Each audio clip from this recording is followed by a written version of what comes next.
So welcome back to the Thrivvest Podcast. Today, I'm very excited to have our guest on, Michael Szwed, who runs a marketing agency, Mind Your Business Media, out of South Jersey. So, Mike, just quickly introduce yourself for us.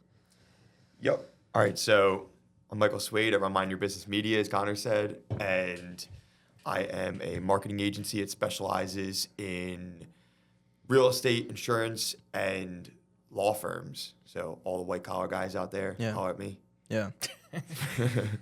So we'll kind of start off with this. We'll go back to your younger years. Growing up, was there like any ambition that you had towards marketing or anything business at all? Or was it something completely random? No, yeah, it was definitely random. So I don't think any kid when they're growing up really has this goal to be a business owner. I mean, unless their parents or family kind of do it, but mine didn't. So I was definitely far off. I thought I was going to be a professional soccer player, which is probably more so what a kid would think. Yeah. Nice. Now, going into that, I know from my personal talking to you, it's like you did sports and everything. Going into that, how was that like growing up? Did that shape you into like a business-minded person, or how did you kind of get into business? Yeah, 100%. So I've always been competitive. I've done sports since I could remember, since I was 4 years old. Soccer being the main one. And then as I got older, I actually went into track and field, which I feel really shaped me into being like the business-minded person I am today, kind of learning that solo sport where you don't really have a team to rely on, learning to shape yourself.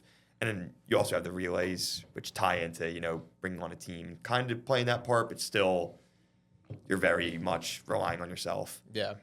Now, growing up, did you kind of have a job like throughout it, or was it just like sports was your main focus and that was it? Yeah, so I was definitely privileged to be able to have parents who said, like, you're either playing a sport or you're doing an activity or you're getting a job.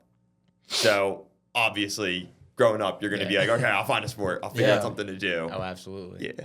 Now, going into that, I know having like a team around you and being in like the sport kind of realm, did you have a coach, a parent, a person, like a guardian there to like kind of like direct you and give you those good lessons when you were younger?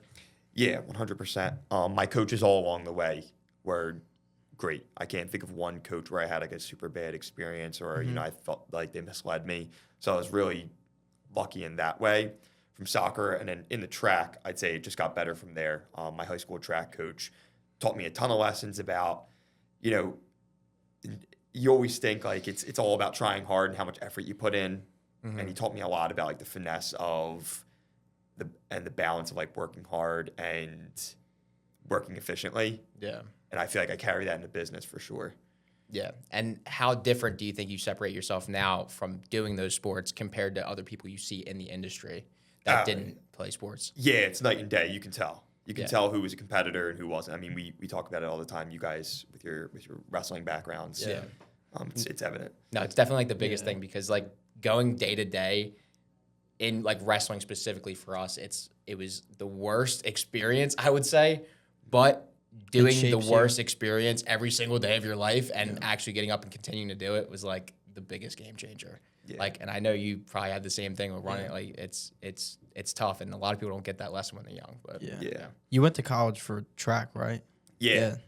So I had a scholarship to go to St. Joe's. So they're D1. They're in Philadelphia, and I like everyone thinks just because I ran like at a high level that for some reason I like running.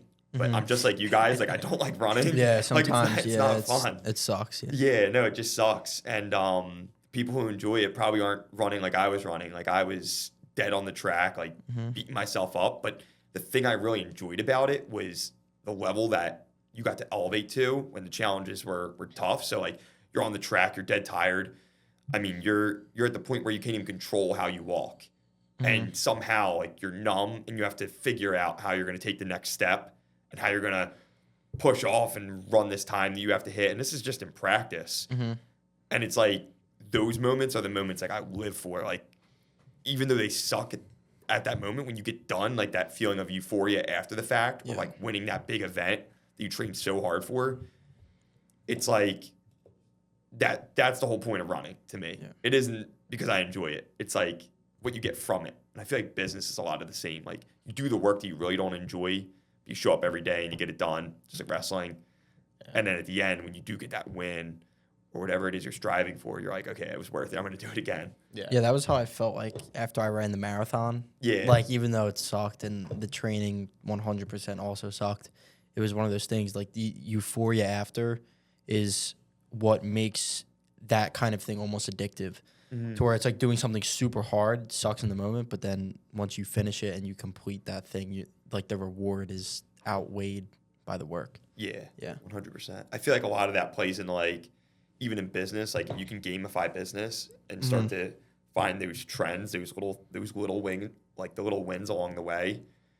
That's what keeps you in the game. If you're just like in a mode of just like put your head down and suffer the whole time. Yeah. Like there are times where it's like necessary, but there are little wins you can find like everywhere. You just got to pick them out and be like, okay, this is the small win. It's going to keep me going for the day. It's going to get me up. What do you mean by gamify? Like explain that further because I feel like that's an interesting term to put behind. Yeah. So like, I mean, guys around our age, like in your 20s or so, like you grew up with video games. So like you always had like, you go to the next level and unlock this level. It's like this Fortnite, level. you know. Yeah. Like whatever it is, like you have that goal that you're going for and then you have to keep like leveling up, getting to the next stage. So like I thought of track that way a lot. Like it was almost like here's the reward, except for the reward was like the win. So now in business, you have to find, like I said, those small wins. Like what's the next level? Because if you just look at it as like I'm here and I need to make like X amount of dollars, then it's like, okay, until you hit that, like you're never going to be happy. Yeah. And you're always going to wonder because there's a lot of like intangible wins along the way that like are necessary to get to that dollar amount. But if you don't identify them and then like start to actually knock them out in order, you're just going to be in this like zone where it just feels like you're not moving at all.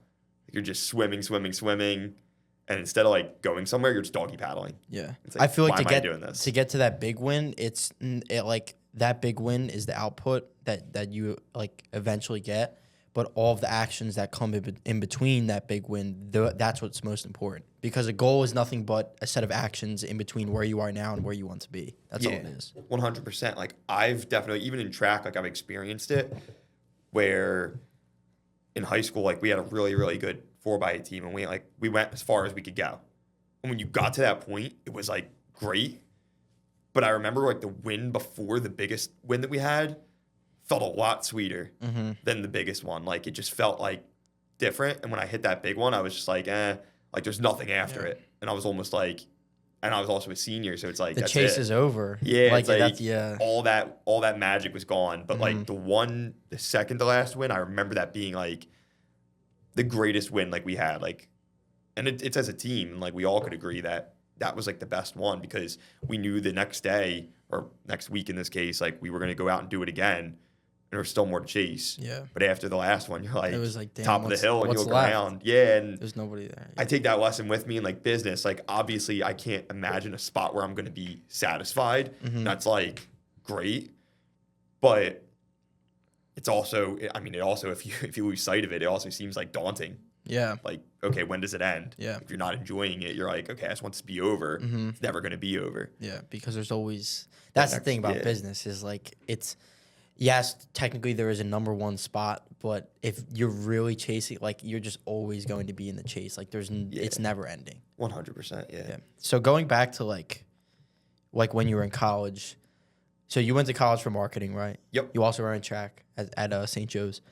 So did you want to start a business or were you like kind of wanting to go into the corporate kind of world for marketing? Yeah. So I wanted to go into corporate, like 100%. I feel like that was everyone's goal that was there was I'm going to get into corporate marketing or like whatever their degree was in and just see it out. I didn't know what type of marketing I really wanted to do. When I first got out, I actually had talked to, because all my marketing professors were like, you're going to start in sales. Like, that's just how it goes. Like, you got to learn sales because marketing is a precursor to sales. Yes. So learn what you got to do or who you're helping in this case. So I got my insurance licenses and I went and I worked at State Farm. And that was like my first introduction into the corporate world. And I hated it. I absolutely hated it. Like, you had to show up. It's your typical, like, your 9 to 5, but Yeah. you had to show up, put on your customer service voice, and, like, just get yelled at by people pretty Yeah. much on, like, why the governor raised the rates. Yeah. And you're like, all right, I can't really do much about it. But you had to service them. And it was, like, my introduction into, like, Customer service, handling people, and doing things like that. So it was short-lived, but I did it. Yeah. And I got my insurance licenses through that, Yeah. which I carry on, like, even today. So, So after that, like after you said State Farm, yeah. so after that, like what was next? Was it like immediately Yeah. business, or did you go work for like another marketing agency or something? Yeah, so I got into corporate marketing. So, but you're more in the sales side. So I got to see what the marketing was and what more importantly, I got to see what the market wanted. Yeah. So like, and by market, I mean like local businesses. So that's what I started with my business. So like, this is my introduction into like, oh, I could possibly do this for myself. Was I went out and sold for this agency, sold like door to door, cold call, the whole thing. Damn. And it was brutal because it was my introduction to getting hung up on and getting like Rejected. Yeah, like told to go fuck yourself. Yeah, like literally, that's what sales is. Like legitimately, you're calling these local businesses and like they've just got done doing whatever throughout their day because they're all so busy. So you got to recognize that. And like being a young kid at the time, you're like right out of school and you're just like, you don't understand how to run a business. You don't know what they're going through. So when they're telling you this stuff or like getting mad at you, like I'm looking at them like, man, asshole, like you don't want to buy my services. Like, yeah. And then like, I mean, looking back at it now, I'm like, okay, I get it. Like they're running a business and now I'm a little bit more like, okay, I understand that. And that kind of feeds into like my new pitch. Like now when I'm talking to someone, it's like I've been running this business for like over 2 years now. So when I actually have these conversations with people, it's like okay, listen, I get where you're coming from. This has to make sense for both of us. Yeah. But yeah, that was the introduction. As soon as I saw what people were willing to pay, like what the market was willing to pay for marketing, and like shitty marketing at that. Yeah. Like they weren't doing any social. It was just like you pay for your ads, you pay for like SEO, and that was pretty much it. Like those were your options, and then like a Google business profile. And I was like, those are important, like locally, like for sure. I'm not gonna say they're not important, but like we can throw them up pretty quickly nowadays. Yeah. And their ad strategies were outdated, and they're not doing any organic. So if you don't have a presence already, it's like good luck. Yeah. Exactly. Yeah. So. And then, so like I already know kind of how the story goes, but when you originally were trying to shift from like marketing into starting your own business, so you were almost backed into a corner. Yeah. Basically, do you want to? Yeah. So, before I graduated, I had my daughter. So that was like bombshell. We had we already had a mortgage, car payments, different things like that. That like obviously I wasn't paying. My fiance is like super established at this point. Like she got her associates and just worked her way up like corporate ladder in CVS. So she was making great money. So now we find out we're having my daughter and we got to figure things out. I'm like, okay, it's gonna be cool. Like I'm gonna figure this out. I'm gonna get that corporate job. Got it. Did not pay as much as I thought it was going to pay. Yeah. So now I'm like, damn, now what do I do? Now I'm making like, a $50,000 base on top of some commission. And I'm out here hunting all day, working outside of working hours because I'm trying to hunt down deals to close. And I realized that like the commissions aren't even big enough for the amount of like deals I'd realistically have to close. So I started thinking about it. I started brainstorming with her and I'm like, I'm going to start a business. Like I see what the market wants. I know I can do better than that. Like I'm going to invest in myself. And I kept saying it. And like both of us were nervous. Obviously, like we have bills to pay and I have a daughter at home. So I'm like, there's a lot of risk. Yeah, no, a ton of risk. And it wasn't like we had this big cushion to sit on. Yeah. So I could see it like every month, like you're paying whatever. And then because I didn't want her to go back to work. Her job just didn't fit being a mom. Like store got robbed, she's showing up middle of the night. Yeah. She gets that call, she has to go. Yeah. It's like, I don't want you to have to do that. Plus, she supported me through school and let me finish and become like the first graduate in my family. So that was huge to me. And that was another reason it was just like, I'm not going to let you do that. Like, go back to work. Like, you don't like this job. I want you to be home with our daughter. So my mind was made up. Yeah. I just didn't know how I was going to do it. And then, like you kind of alluded to, I took the jump. I was like, all right, it's now or never. Like, do I do it now while I have a cushion? Or do I wait until it's like, I have to do it? Like, I have to do it or else we've got nothing. Because I'm not getting a promotion. I'm like pretty new. I haven't even been there for a whole year yet. So promotion was pretty far out. And took the jump and was super successful right at the start. I had some people that I had already pitched the idea to. So when I took the jump, I was like not totally going out with nothing. Took the jump, signed them right away, and pretty much ran it well for the first 3 months. Yeah. Was making like 5 figures. Yeah. And then everyone was like, "Oh, it's winter time, and we are landscapers, so we're not doing anything." Yeah, so we're shutting down, buddy. Like, yeah. And then that was like a moment where I had to like scramble again. It's like now we had a little bit of money, but I had to figure out how to like formulate a plan and come up with like, okay, during these winter months, I can't just make nothing. So I've got to come up with something that's going to pay the bills. And that forced me to kind of reevaluate my business model and what I was doing and who I could handle, which honestly was a blessing and a curse because at this time I was still very much learning marketing. Like I was not a master at all. I was brand new. Yeah, I mean, we're probably in the position that you were in like a few years ago with that, to where it's like you work with all these blue collar people, and then like all of a sudden it's like we don't have any business going on, so we can't even pay you anymore. Yeah, and it's like I mean it's what happens because their business is seasonal.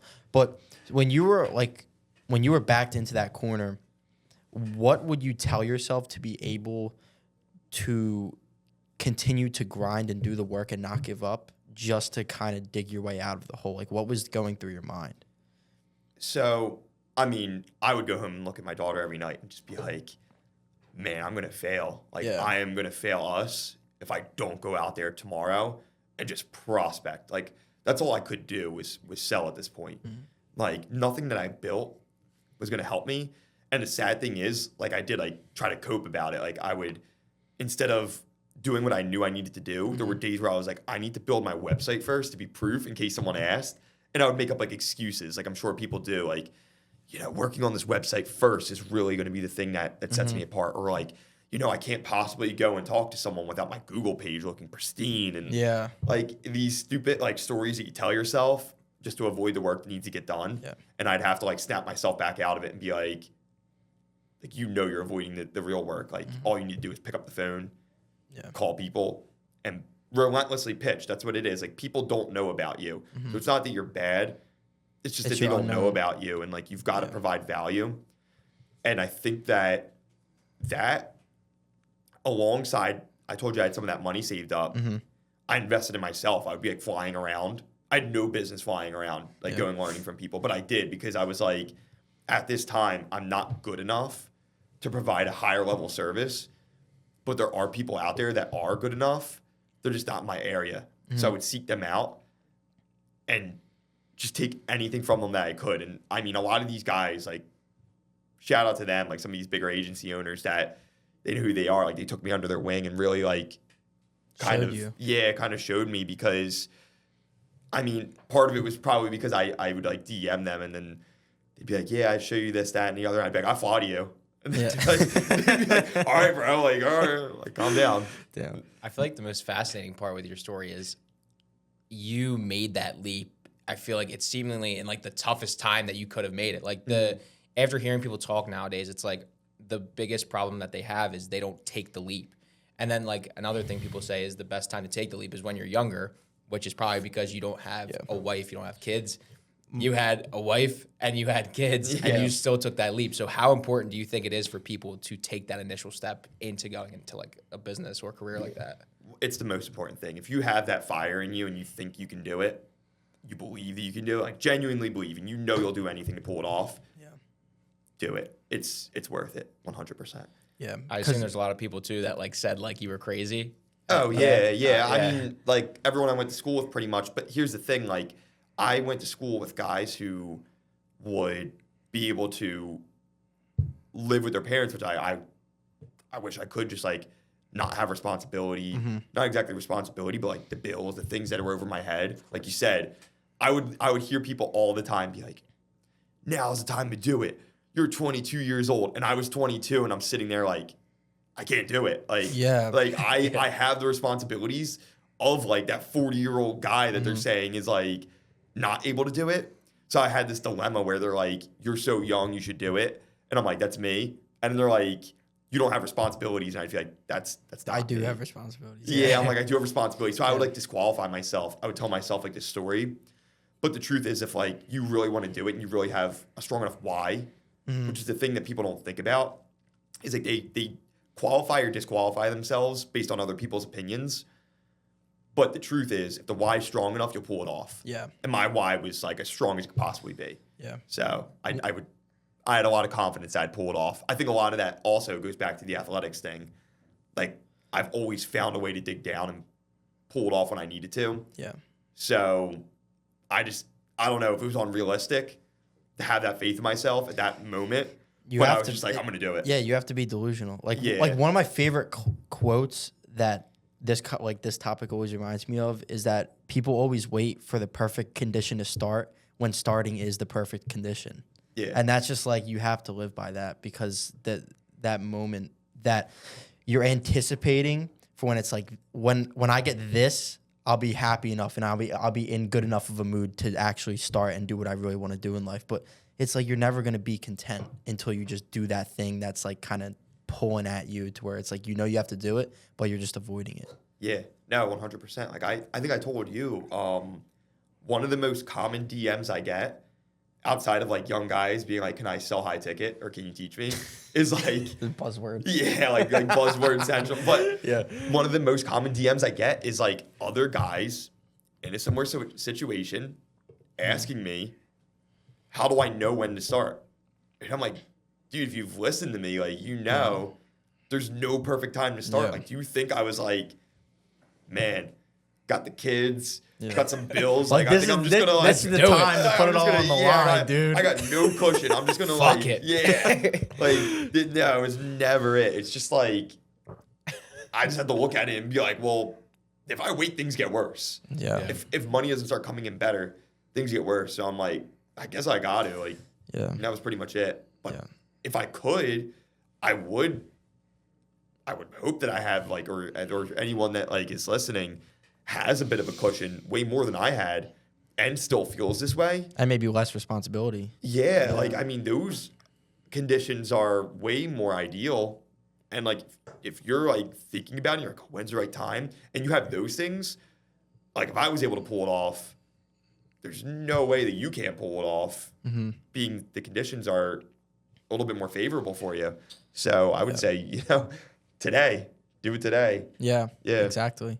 I feel it's one of these like crazy things, because me and Jimmy, when we were both younger, we've tried every business model. Like, we've tried drop shipping, affiliate marketing, day trading, and like he's shaking his head because none of them worked out. But like, dude, it's one of these things that once we started getting into what we currently do, we never even realized like A, how much work we were capable of doing, but also B, how much work you actually have to do to pull it off. Yeah. Like, because everybody thinks that these like internet money business models, like, they're these easy things and you can spend like 10 hours a week doing it. But the person who's telling you that you only have to spend like this amount of time doing it, dude, they probably spend like 80 hours a week working. It's funny you say that. When we first started, like specifically this, and we were doing the podcasting, we were trying to figure out how we're able to meet up one day a week on Sundays to record the podcast. Yeah. That's how it started. And then we started a business, and now it's 7 days a week. Like, Yeah. it's just how it goes. Like, you come to learn pretty quick what is required from you in terms of work to get to where you want to go. Yeah. That's all. It comes down to the sports though too, because like you could do all of this, but like if you can't perform when the lights are on, what are you doing? Like that. Yeah. Like that's the sports, because it's like every single day you're training when you don't want to. So it's like it doesn't matter if you can't if you fold under pressure when it matters. So Yeah, no, 100%. Like the the work you do behind the scenes, however much education you allow yourself to consume and the people that you seek out, all of that instills confidence and conviction, which is what, like, to me are the pillars of selling. It is, yeah. So, like, selling is a fundamental skill. And, like, I've been fortunate to sell in, like, pretty much every role I've had up to running my business. And then when I got into my business, I'm like, I've been doing this, like, forever, basically now. Was just selling. Like, with insurance, all I did was sell. So you learn that skill, but you learn it a different way. You're selling insurance. Then another thing I did was I got my real estate license about a year ago. And I did it just as like a little side thing, just because I was like investing in properties. And lo and behold, like start doing a house here and there, just like a little bit of paperwork, but it's just selling again. Yeah. And joined some groups, met some great people through that, made some connections that led into the marketing, which also I just sell in the marketing. Like I sell, set them up, and then once you're in the game, now the lights are on. Now you're like, perform. Yeah. Like, but all of that conviction that you built up should be that once I get them through the sale on the back end, now it's like, I know I can perform. Yeah. But you can't speak with that conviction if you're like over here and your skills aren't developed. Or if it's like your first client. Yeah. I remember when we signed our first client, like it was such a, like, it was just one of those things where it was like, okay, like we have the money, like now what? It's like, we still have the video. I flipped out. And then it's just like you go and you just figure out the steps, and it's like, okay, I can do this faster if I do this, and then you just keep on like figuring out how to become more efficient and produce better results over and over again. It's just one of those things to where if it's like if you practice one thing a million times, then you'll get really good at that one thing. But if you practice a million different things one time, then you're not going to become good at anything. Exactly. Yeah. And that was my fear, like being totally honest, like out of school, I told you I went into insurance. Then I was like right in my marketing, like, cause I had a degree in marketing. So I'm like, I want to get that job in marketing. So I went into marketing. Everything was kind of like short lived. And I felt like I was jumping around. And I was like, I need to build real stability. But at the same time, I was like crunching for money. So I'm like, I can't even stay in a job long enough because it's not even because like I'm not performing or enjoying the job. It's just like I need more money, and this job isn't going to bring me that. So like I had this fear that like jumping around too much, like same thing how you guys were like I jumped around like tried every single business model. Yeah, like, we did, dude. Yeah, it was nuts. Like I jumped around in like jobs, and it was like because I just needed more money. And after doing all of them, I realized that they all gave me fundamental skills that I carry over. So like now that I'm where I am now, I can look back and like appreciate it. But like I was stressing when I was in that situation because I'm like, all my friends are like have been in the same jobs since they started, and they're building like this resume where they at least can hold a job and do this certain thing for a long period of time because they weren't crunching for money. Whereas like I didn't have that luxury, so I'm like, now I keep jumping around. It looks bad, and to top it all off, I'm gonna have to go into business now and go into something that I know, but I don't know. Like I'm not an expert, but I'd say like I was super happy when I realized I'm like, oh, this is like insurance, and oh, this is like in real estate, and this is what I learned from selling marketing for a company. And then once I like was able to look back, it kind of gave me like, let me relax a little bit. Like, okay, it wasn't all for nothing. Like I didn't waste time. I hate wasting time. Yeah. Which I think is good for business, but it's like definitely doesn't make you like great to be around when you're like wasting time. Exactly. When you feel like you're wasting time, you're like, you got to cut things and like start moving. Yeah. What was like, so up until recently, I know that like it was just you for like Mind Your Business Media up until however long ago it was. So how do you wear all of the hats in the business? And then on top of that, what does your day look like? Like if you do everything, like if you wear all the hats and you're making like $30,000 a month, like dude, you're busy. Like it's one of those things to where it's like it's hard. So like how do you manage that, and what does like the day look like? How does it get broken down? Yeah. So, and this is like something that we've spoken about like a lot, which is at the beginning I was a jack of all trades. Like I put myself in an umbrella that was like digital marketing. Mm-hmm. And then like I was so commoditized to everyone around me. Just means like this guy could, like, he could basically compare me. Potential customer could compare me to guy down the street. And he would just pick us off a price because we both just say we do digital marketing. He's like, well, what's that? And I'm like, well, your website, your SEO, all the buzzwords that you think they want to hear, and you throw them out, but every business thinks that the other business wants to hear buzzwords. Yeah. So they just throw them out, and you're no different. Yeah. I would get hung up on, like, kick to the curb. And then just like I said, you're commoditized. So if you're doing it for this price, they would just go to the next agency. It's charging a little bit less. Lucky for me, when I first started, I was charging so cheap because I was like so unconfident in my skills that no one was beating me on the price game. Yeah. So I was signing clients. But my days were busy, like you had like alluded to. I was sitting there pulling all-nighters to build these websites out. Mm-hmm. And then I'm like a perfectionist when it comes to that stuff, so I'm not the best guy to be doing that because I want everything to be right. So I would pull an all-nighter building this guy's website. Then I would have to do, like, open up his ads account, start playing around the ads manager and getting these creative set up, different things. And it's like, if you're spending that much time on each client, like you have no time for yourself. Yeah. And being that I had like young kids, it was just super, super, just, it wasn't going to be sustainable. Mm-hmm. So you were too much of a bottleneck. 100%. Too much key man risk. Yeah. And I'd say the thing that honestly, like, I can attribute me having some success and freeing up some time was that crash where I didn't have anyone on tap for like that entire winter and trying to figure out what I was going to do next. Because like while I was making good money there, like it really wasn't sustainable. So like those 3 months were great because it was like the first like hit of real money I've ever seen. And I thought like, oh, I'm actually doing this. So it was like, you know, reassuring. But then at the same time, I was like, I had no time. I had like no sleep, you know, didn't feel like I was really there, even though I was providing for my family. It didn't feel like I was like present. So there were definitely cons to it that I was like, I got to figure out how to get rid of those. So that's when I started really leaning on other agency owners. And they had actually given me advice, but more than giving me advice, they had said, like, I'm going to say this to you, but to let it really sink in, like, read this book.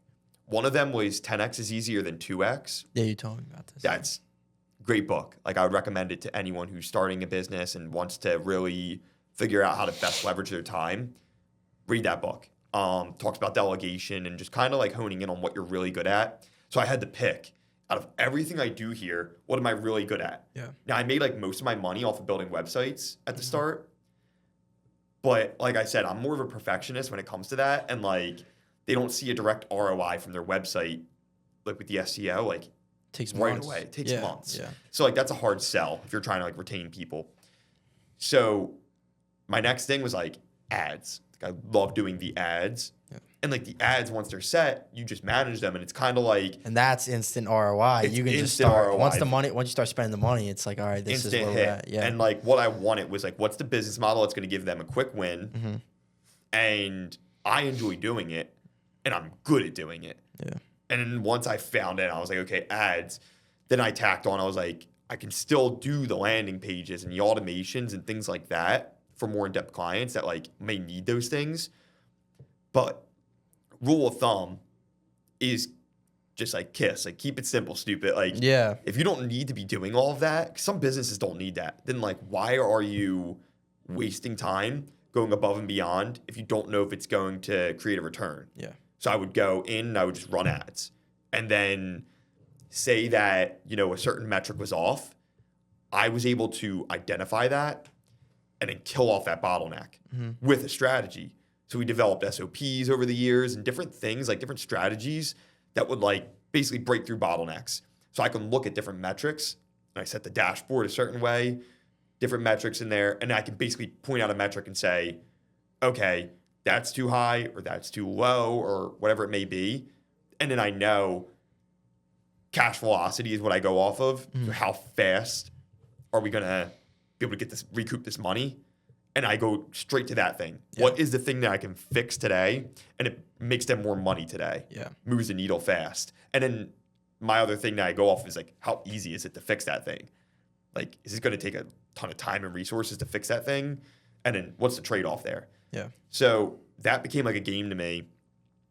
And it directly affects how profitable a business is. Yeah, because it's like if you can figure out how to recoup the ad money and like someone's initial investment, then it's like, all right, we sold tickets. Now we have the ad money back. Let's just throw in an upsell, and it's like now we're profitable.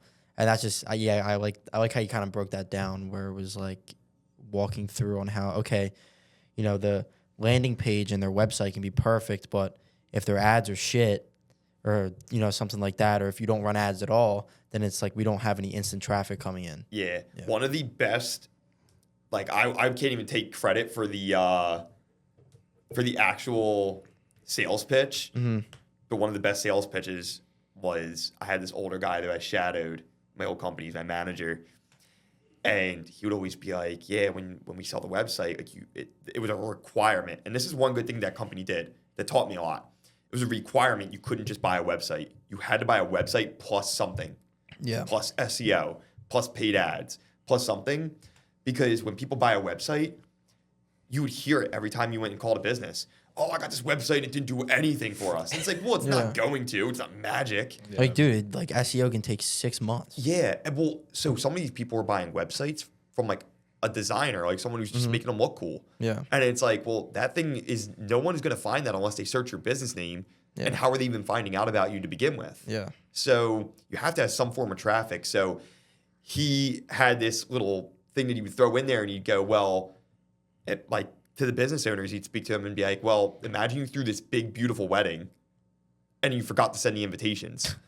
Yeah, it's true. It's like one of the small tools of many to get to the actual end result. It's like 100%. The venue is sick, but nobody knows it exists. Yeah. Like that's a very good example. Yeah, we planned it out. We took so much time to do all this stuff. And you can like elaborate on as much as you can. They're so similar. I'm going to use that in my next closing call. No, use it. It really puts people in that frame of mind where like, because people, when you talk about marketing, like people don't understand it, at least the digital world, like they don't understand it like you would think.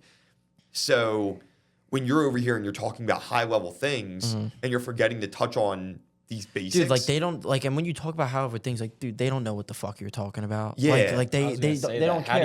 How do you like that? That's what I wanted to ask is like, so when you pitch somebody, because if I go to some dude who is 60 years old and he runs a home remodeling company and I try to tell him, well, you have to run meta ads and you have to do Google PPC campaign, like all this stuff, he's gonna have no clue what I'm talking about. So like, let's say you're pitching to me, and I know you do white collar now, but like, let's say I'm the home remodeling business owner. How do you break it down to make me understand if I have no clue what you're pitching? Yeah, so I did start with blue collar. So and I'll tell you why. We know, that's why I asked. Yeah. So I started with blue collar 100%. So I can definitely. This is where I really actually built that skill of like making things simple. I'd say is because the whole reason that everyone like the hype is around blue collar is because people are like, oh, they don't know how to leverage this, but it's so useful and it's so true. Like, but the problem is they don't know how useful it is. That's why they're not leveraging it. And that's the thing. Yeah. So with blue collar, you can get away with other forms of marketing. And here's the thing that people get wrong. If someone's a digital marketer, they might sit there and tell you like digital marketing, you got to do it. It's the thing. And tell you that like these other methods of marketing don't work. Yeah. And that's not true at all. Like any method of marketing may work. Like you can send out mailers. I've seen people kill it with mailers. Like absolutely kill it with mailers. Even word of mouth or referrals. 100. Word of mouth and referrals is king. Yeah. I never tell anyone. That's a killer, yeah. I never tell anyone if there's anything better because like I'd be straight up lying. Like if you have a great referral network, that's king. The only thing about digital marketing is like, it's not an or thing, it's an and thing.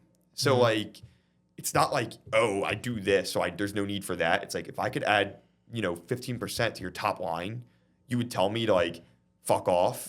Like you would straight up say no. Yeah. And like you don't realize that when I was selling for a company, like I didn't realize that. So like I'm sitting there and I'm like, digital marketing's better. Yeah. Like I'm just straight up like arguing with the guys, and like you're not gonna win that argument because you're a kid and this guy's over here making over $100,000 a month. Mm-hmm.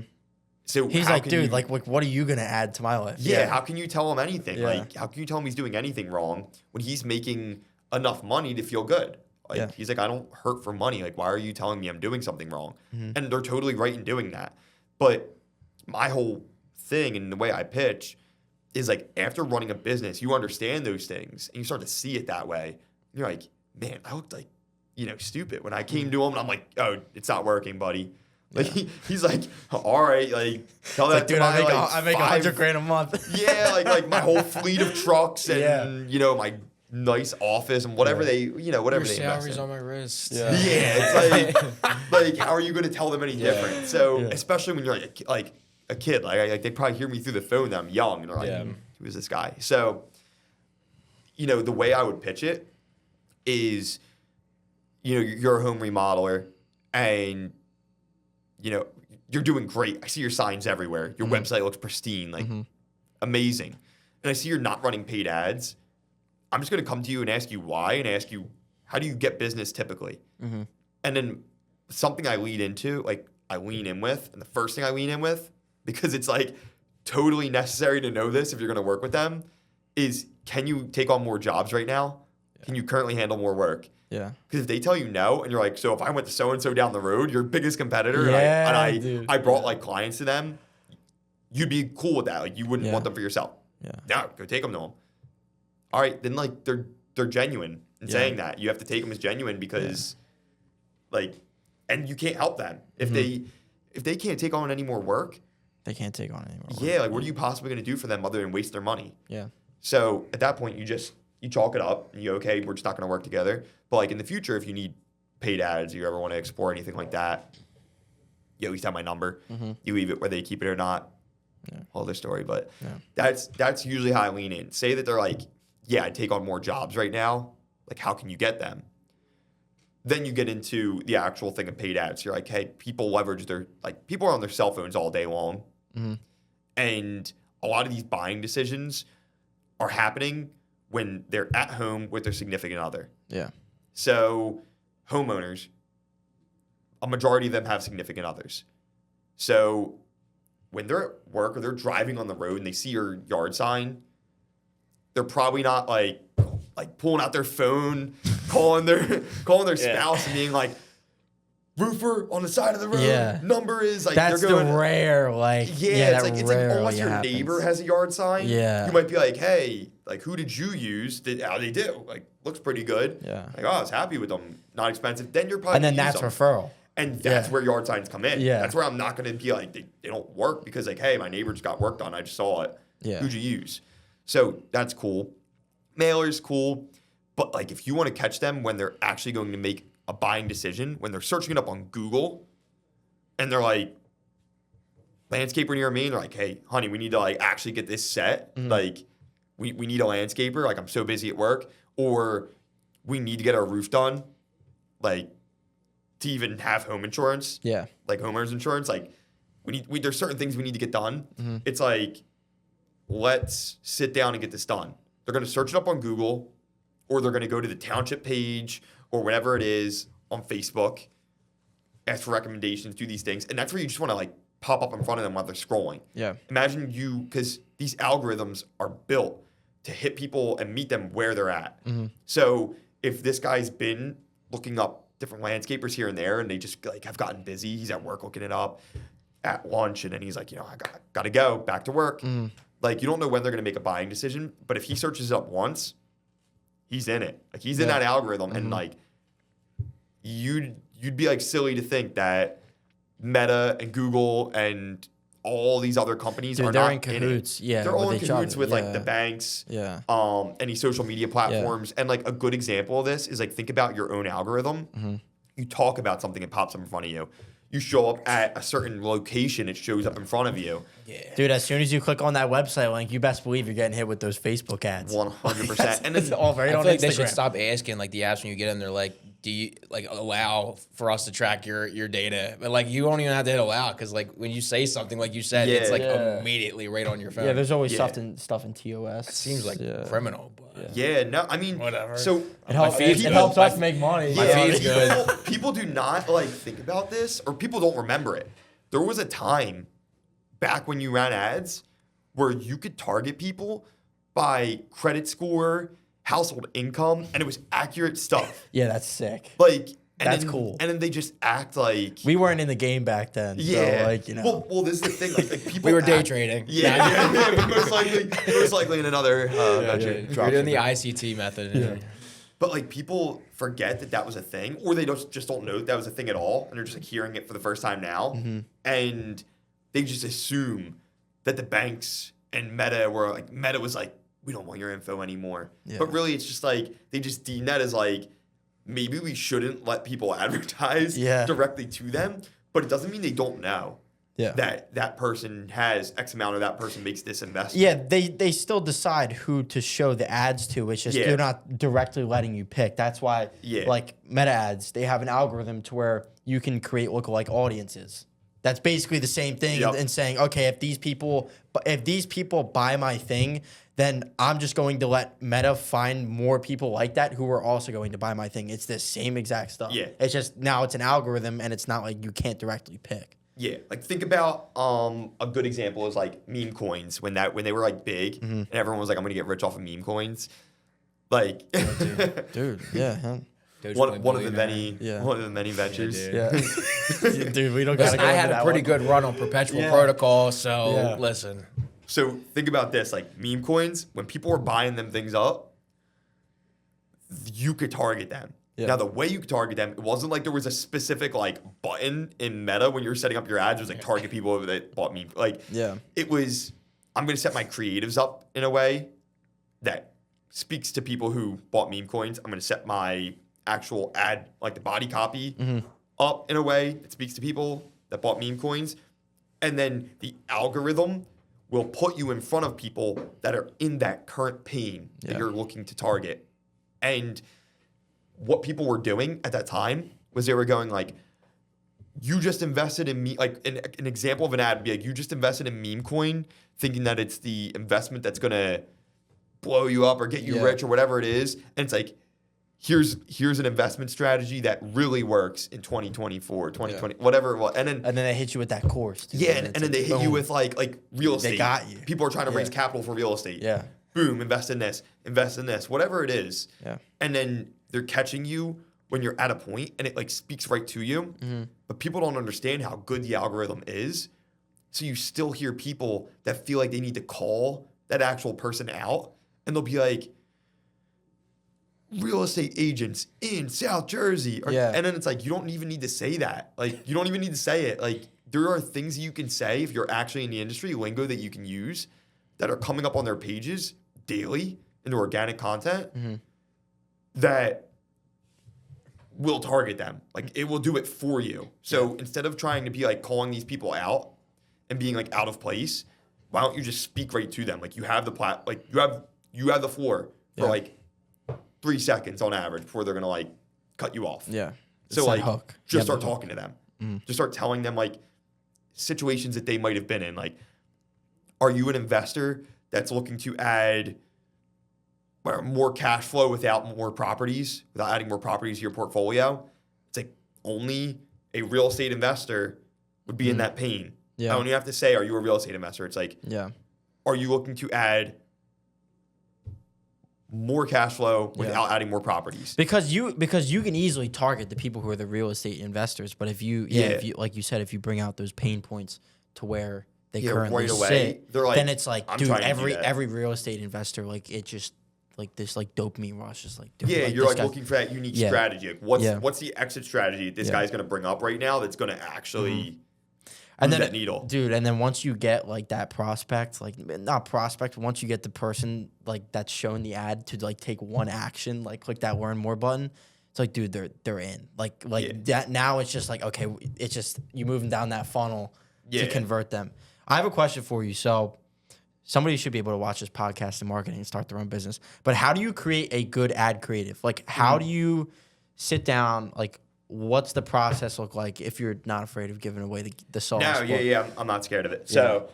So, you have basically a funnel. And at the bottom of that funnel is your in-market audience. Your in-market audience is who you want to speak to. They're a small percentage, but they're your buyers, your current buyers. Then you have your needs convincing. Then you have your, like, they're aware of a problem. And you have, like, they're just totally unaware of you and whatever. So, like, most of us that are advertising are not going to break out of the needs convincing stage. It's not gonna. There's so much spend that needs to happen to go up that funnel. Yeah. That it's not going to work. And if you are spending a little bit and you're not seeing any results, chances are you're hitting one of these higher up people who aren't ready to convert right away, and your cash velocity is off because you're not hitting your in-market that's going to pay today and get you that money back within the same month to give you an ROI in the same month. Yeah. You might be like hitting that needs convinced audience or needs convincing, and then But then it's expensive to move them down that funnel into where they are in market ready to buy. It takes longer. So now, like, your cash velocity is like, instead of it being within the same month, they might not pay you or be ready to pay you until like 2 months, 3 months. So are you okay with fronting? Like, I usually do about $100 a day in ad spend is like the bare minimum. It's like, are you okay with fronting that ad spend for 3-4 months without making $1 back? Like, for a guy who doesn't do ads, or like a business owner who never did ads before, they're like gonna do it for maybe a month and see no result and never touch ads again. And be like, ads suck. Like, they don't work for my business. Yeah. And they're gonna write you off. So that's where, like, people like me come in who run your ads. So plug for myself. But but that's like that's basically what it is. So, like, the perfect creative would be speaking to your in-market audience. And how do you get that intel on who your in-market audience is and what their problems are? Your current clients. Yeah. Why did they buy from you? In, like, a sales process, what made them buy? What objections did they have? What pain points are you solving? Do you know the industry well enough? You should know the industry better than them to be able to sell them on what they're going to need. So an example would be, for me, it's like if a business owner is struggling with leads, that's who I want to speak. Like, I want to speak to the person who needs leads now. Yeah. They have the ability to handle more work, and they have guys sidelined right now with no because work. they have a volume or a lead problem. Yeah. Exactly, because there's no leads coming in. It's like, if I could just get leads, we have a sales team that can close them. We have guys who can fulfill. They have this, like, bleeding neck, and it's like they're just, you want to find the person who's like, who, because if your neck's bleeding out, like, dude, you know. Yeah. So they're always in the know, and they always know that they need that solution solved. Yeah. So my big thing is, like, if I'm creating that creative, I do not want to get in front of people who want more leads. Yeah. I want people who need more leads. So that's the in-market person. That's the person who's in enough pain to be like, if you can get me leads, whatever it takes, because I can fulfill, and they can see the ROI. They can see how much money they could make. Because, like, if I do X amount of jobs, my price is this. They can do math and figure out, like, if this guy just delivered on this, like, we'd be so profitable. We'd make so much. And, like, that's what gets a business owner excited, is that ROI. And that's who we want to work with, someone that we can deliver this top-notch service to, and then they're like, let's keep doing it. Now, who I don't want to talk to in my situation would be that needs convincing. I don't want to talk to them. I don't want to run ads to them. Yeah.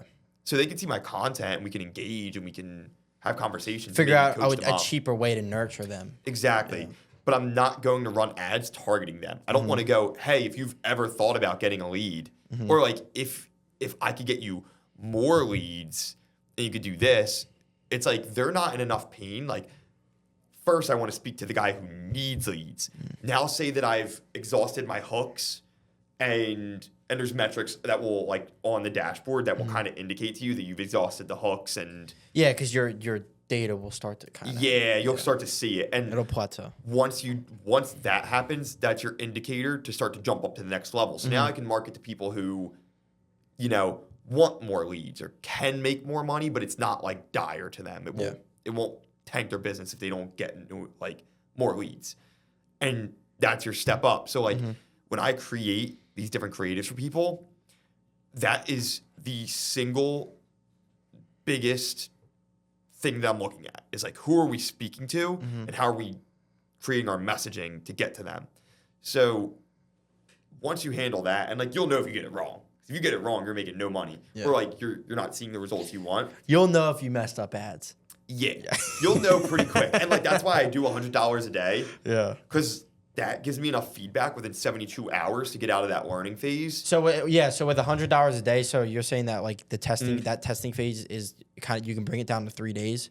Yeah. Okay. Yeah. And then 72 after, hours. sorry, I don't mean to derail the whole thing. Yeah, so yeah. after that testing phase, then do you drop it down, or will you continue? Depending on what they're comfortable with. Okay, yeah. Yeah, so like if they're pretty comfortable with like running that, we'll run that. Some people want to go straight up from there, and we'll do it by like percentages that you jump up, percentages that you can go down, without like driving yourself back into that learning phase. Because if you do if I go from like 100 and they're like, that was great, go to 1,000 a day.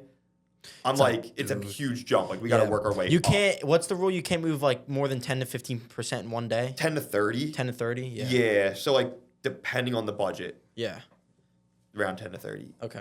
Is like your range to kind of play around in to not get shoved right back now. Because like if you think about it, you're in the learning phase for this specific setup.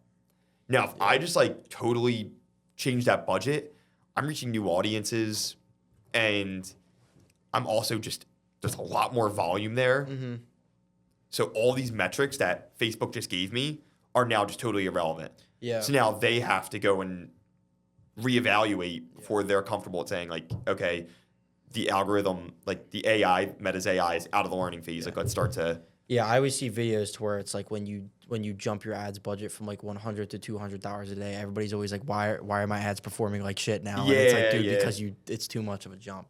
That, and so another thing that like you always hear like it's a math equation, and it is, but like again, it's a math equation in all ways. So like I can't just be like, because you spent 100 here, now if we spend 1,000, you're gonna get like this much 10x what you just got. It's like not gonna happen. You have to work. You have to work your way up slowly and monitor the changes. And then like you might find out that when I spent 100, it was good, and I moved up slowly and things start to kind of even out. And that might be an indicator that you're like, okay, I've kind of exhausted my in-market audience. Now it's time to move up. But like it takes someone who actually can look at the metrics and tell you that to be able to say it's time to move up and create new creatives, or else you wouldn't know, or you would just be guessing, which at the beginning you really pretty much are if you don't have the data. Yeah. So if there's a client that kind of like wants to get a metric out of you beforehand, how do you go about that? So like say like, okay, we're gonna do this, we're gonna run maybe like this type of either webinar, or like this is my service I'm gonna provide, like, and they want how much are you gonna get me out of if I do 1,000 for the first month, 3,000 the first month? How do you go about that if you don't have the metrics? Yet? No, I would never give numbers. Yeah. Because like I just mentioned, if you don't have data, you're just making them up.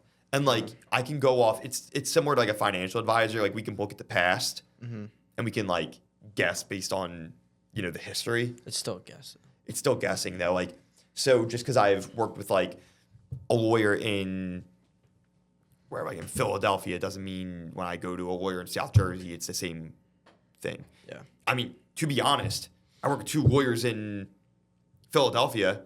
We have the same type of message, but one guy is just a killer when he records, and the other guy is just bland with terrible video quality and all this stuff. Like that's going to affect how this ad turns out. And like for them to be like, how much money am I going to make right away? It's like, I don't even know how these creatives are about to hit the audience. Like how good are you really? And like, how are people going to receive you? And for me to just like make that up, which like I'd literally just be making it up. Like it would be unfair. So like I'm super honest, and I think that's another selling tool. Just be like straight up honest with people. They'll respect it a lot. It's just like I'm not going to sit here and guess and tell you numbers. Yeah. And anyone who does is lying to you. And they're lying to you because as marketers, we live off the data. Yeah. Like, data's gold to us. So I need to run it for about a week or two, look at the dashboard, And it's basically this, I have like different metrics that I measure, and I can say, oh, these metrics are doing great, which tells me certain things are good, and we're not going to even try to fix them. But then it also tells me what's broken. And then once I know what's broken, I'm going to go in and fix it. But I'm not going to go and try to just guess at what we need to fix before we even run the diagnostic on it. Yeah. I feel like this is why it's so important to have as much data up front as possible. Like sending your client a questionnaire to where it's like, well, yeah, we need to get our ideal client avatar. Like all of that stuff comes into play. And then it's like, okay, do you have a set amount? Do you have all these different ad strategies? And this is the benefit of AI to where it's like, okay, here's the data of everything that we're selling, who we're selling it to, everything that we could need. Here's the different ad strategies that we can run. Well, let's have AI pick what's going to work with this. Like that's when I feel like AI is one of those things to where it can just speedline that process, because I can go and ask ChatGPT to build me an ad strategy for my company right now. Yeah. But it's like, if I don't give it enough data, then it's just going to guess. Yeah. But if I give it a fuck ton of data, it's going to be like, okay, it has more of a reference. Yeah, 100%. And like, so my rule of thumb, like to that point, is I always start simple. So like I always start with just a direct response ad. Like, and I do static, and then I test it against video. That's like any market, no matter whose campaign I'm doing. If they have never run ads before, if they run ads before, I can look at their dashboard and be like, these old ads that you ran, like this was off, this was off, this was off. We could probably rerun those ads and do a strategy that might lower this certain metric because everything else was good. And then I could totally do that. Like that's ideal if someone has already run ads to bring me in and have me look at your dashboard and look at your operation and just pick out the bottlenecks and solve for them. Yeah. That's like totally ideal because there's no money that you're spending on me testing things. Yeah. But if you have nothing, which is a lot more common, they're like people just aren't running ads, and like I want to run ads, and you have to come in brand new, then my big thing is we start simple because we don't know what the problem's going to be, but simple will still give us all the data we need. Yeah. So like, why would I go and make this elaborate campaign and waste your time and waste my time where I can just kick it off quick with what I know should work by talking to, again, this is why talking to that in-market audience is so important. I communicate with the business owner. We figure out who their in-target audience is, again, with like questionnaires, like leveraging AI, like we'll answer this questionnaire, we'll throw it into a prompt, it'll come up back like more questions. And then instead of you and I having this conversation, like you're the business owner and I'm the marketer, and we're just going back and forth. And then at the end, there's no actual like structure behind the questions I'm asking you. I could walk away and be like, I think I know what he does. And he might be like, I communicated that very well. And weeks later, we find out there's things that we just didn't touch on. Yeah. It's like if I have this process where you answer a questionnaire and then we have follow-up questions, and it's like this SOP that we follow. By the time we're done, we have this document that basically outlines, oh, here are all the things that this guy does and what he covers. And now when we're setting up who your in-market audience is, I have a good idea and I confirm it with you. I go, hey, does this messaging sound right for your industry? And then they'll usually say yes, or maybe tweak it a bit. And then boom, now we have this, ad copy that we're going to run with. And then the real work begins after a week or two of testing, where we're going to go in and, actually A/B test. Yeah, and A/B test. And I mean, it's totally dependent, to be honest, on what metrics are off, what I'm going to do, like my actions. It's like if nothing is off and I'm over here and this guy just has an 8x return on ad spend, I'm not going to do anything. I'm not going to touch anything. Because it's like, dude. It's like, it's working. Yeah. Like, what do I have to touch? Like, could I fix this metric right here? Like, and probably lower this or raise this? I could. And like, we can do that and we can A/B test with that. And that's what I would usually do is A/B test. Because it's like, you don't throw everything away. Exactly. Because like, it's already working. So why would I want to risk it not working anymore? So by A/B testing, I didn't throw away what's working. I'm just testing it against something else to see if there is something we could do to leverage. And then I may find out that, hey, that did work. And now I sub that one in and we go full time with that one. Or I find out, if I did change that, it would throw off the rest of the numbers. Yeah. And I don't do it. And then we're basically just monitoring these things, and you almost become like at the highest level, you almost become like a financial advisor. Yeah. Like you're just trying to get the metrics. Yeah, you're just Yep. trying to get those metrics in that area without completely fucking the whole thing up. Exactly. Yeah. And then with the kind of like full campaigns you're running for your clients, I know a big thing is they like to be involved, like heavily involved. When they start to kind of like sway your decision making and they want to do it their way, how are you approaching that with them? Yeah. No, so early on, I had a real problem with it where I would be like, customer's always right type of thing. Yeah. And when you start butting heads with your client, if you're not fully confident in what you're doing, you're going to just like fold. And you're going to be like, okay, whatever. So more recently, the way I would handle it and the way I have handled it is say that, a lot of people have access to social media nowadays. They hear different things about marketing. They hear different strategies, whatever. And just like we talked about like shiny object syndrome with like me with like the different jobs and you guys with like the different business ventures, like they have shiny object syndrome in marketing. So like they would then tell you like, hey, I think we need to do this. I think we need to do that, blah, blah, and come up with a million different ideas because it's their business. And like, they have a right to market it how they like. Yeah. But when they bring like myself or you guys in as an expert, you'd hope that like you'd be trusted as the expert. So first thing I do is I always remind them like, hey, you brought me in because you wanted me to do X, Y, and Z. Yeah. I laid out the strategy. This is well thought out. This is not something I just came up with, off the top of my head. Like we sat down, we actually ran you through all these different steps to get you to where we think you need to be. If you think that we have done something wrong or you don't trust us anymore, then maybe we shouldn't be working together. Yeah. That is what more recently have been. And to be honest, I think that's how everyone in this space should be. Because if you're getting challenged constantly, then either there's a lack of trust that you can do the job, but also there's going to be friction there. Yeah. Where, say you do go to execute and things don't go as planned, because there's always going to be another factor that could mess up. Like, nothing's a guarantee in life. There's never a crystal ball. Yeah, you don't have this crystal ball to be predicting things. Death and taxes, only two things promised. Yep. Yeah. So it's going to fall on you regardless. Yeah. You're going to be to blame, whether it goes right or it goes wrong. And regardless what causes it to go right or wrong. That's another thing. Like, dude, even if it's the client's fault and like they are the reason why shit went bad, it's still your fault because they paid you. Exactly. Yeah. So you're at the mercy of the client at that point. So like I always like to, and this is something that like is super important as well. Like stick to what you know. Mm-hmm. So like if they're like, we need to do X, Y, and Z, be super honest on like when you don't know how to do things. So like when I stopped doing, certain things with websites and whatever it was, like I still know how to do them, but like I would tell people not in the scope. Like I would just say not in scope. And like the reason I would say that is because like, could I build a website? Yeah.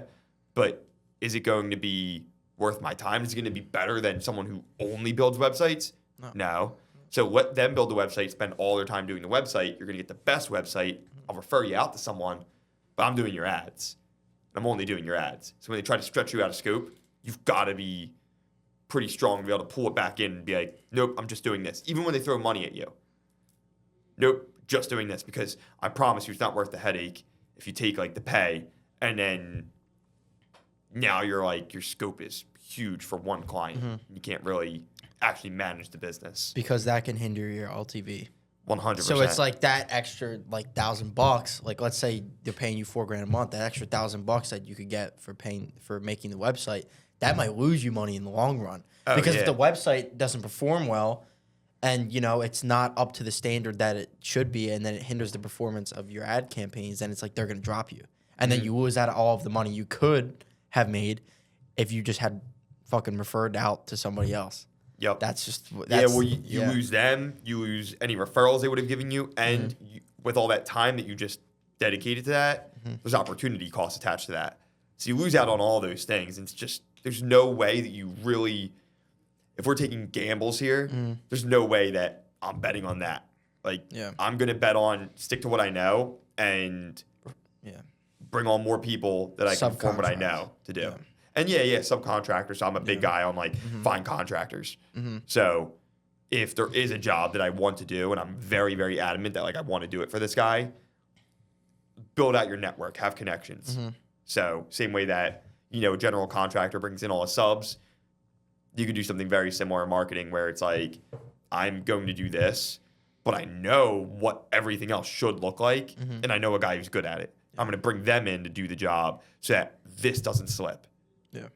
I want to go back to networking because, like, that was something that I underestimated when we first started, like, our business. Like, I was one of those guys to where it's like, if you build up the skill and you just then network after you have the skill, then you actually can bring value to the networking table. But when you're first starting out, you have no skill, you don't really have that much value to bring to people.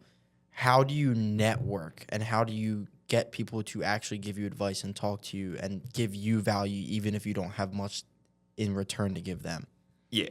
So I was a big proponent of working for free when I started out, which is like, I mean, you understand the spot that I was in. So working for free definitely was not easy for me. Yeah. Like I had to work for free knowing that I went home and so what'd you do today? Yeah.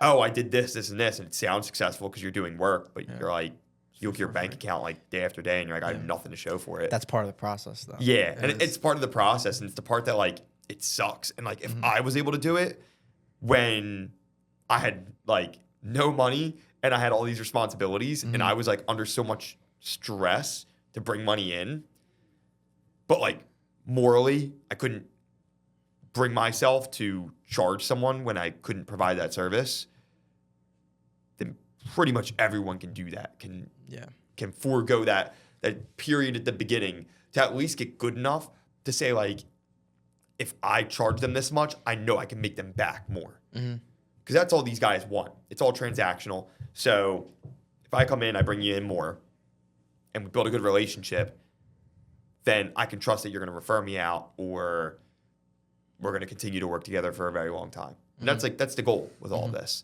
Yeah. Now with like marketing, I want to like, this is probably like a very like basic question.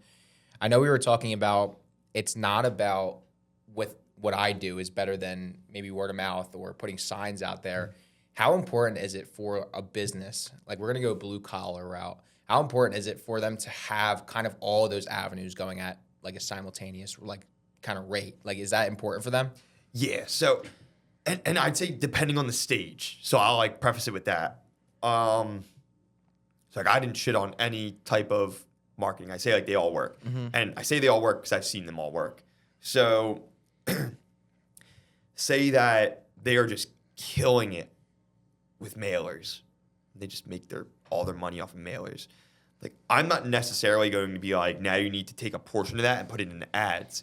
It's like, how much are you making back from mailers? Are you tracking that? If they're tracking metrics, which they should be, they have a way to track these metrics on like dollar amount, like that they've earned off of these mailers, and it's strong.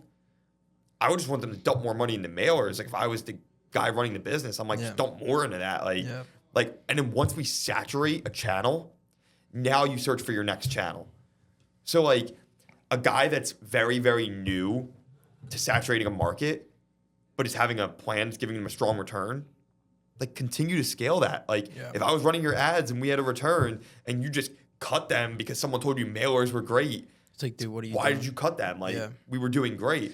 So same thing goes. Like if whatever marketing channel is really, really working, continue to do that. But then once you max that marketing channel out, like now let's look for a new one to open up. And, ads may be the one that makes sense. And like my big thing also is like I said earlier, I'm going to make sure that ads fit. So I'm going to ask them these questions on my end to see if that's even a fit, if it would even make sense. Because if it doesn't even make sense, like a good example we ran into was like if you're doing insurance roofing, it's like if you're doing roofs by insurance, it takes a long time to get your payout.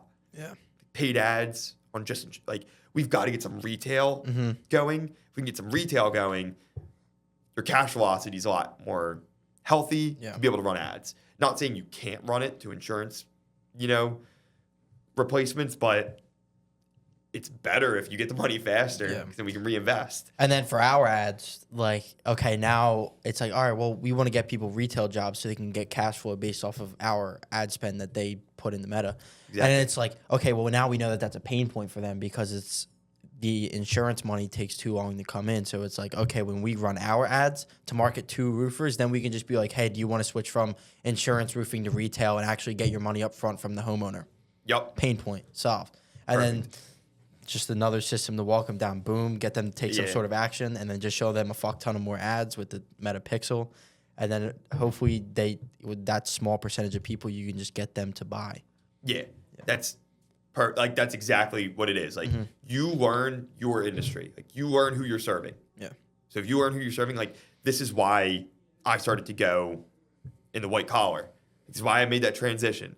One of the reasons they work on computers. Yeah. Usually. So they know how to use a computer. They work on computers, and leads are again probably the biggest bottleneck. So like all these life insurance guys paying for leads, paying for batched leads. Yeah. These wholesalers and real estate agents will get for sale by owners or expired listings, and they'll just call through the whole list. It's like you can grind that way. That way works. But if you have capital from selling a property, you can now reinvest what you just made from selling that one property into a lead generation system that will now actually create a business rather than I do this as like a job. It's like, like people don't understand when you have your insurance license or you have your real estate license or anything like that, like you have a business. Like these lawyers have businesses. Yeah. And it's like, those are the guys I like to work with just because it was a step up from, okay, now they actually use a computer and they usually buy leads. Like they're buying leads or they're cold calling or whatever it is. And their cash velocity is pretty good. Yeah. Like real estate, if you're doing a listing, sometimes buyers are like iffy, but like that's where we nail down our messaging. Like if we're nailing down our messaging in our ads, we're speaking to the people who are in market looking to buy. Yeah. We're not speaking to like, hey, have you thought about buying a home? And then like it could be months down the road. So like your cash velocity there may be off. But same thing, like life insurance, like you probably need it, but like did you know if the longer you wait or if your birthday passes again, it's gonna be more expensive? Yeah. Or like you're just sitting around, like you could have a health ailment pop up any day and that could raise your rates. Yeah.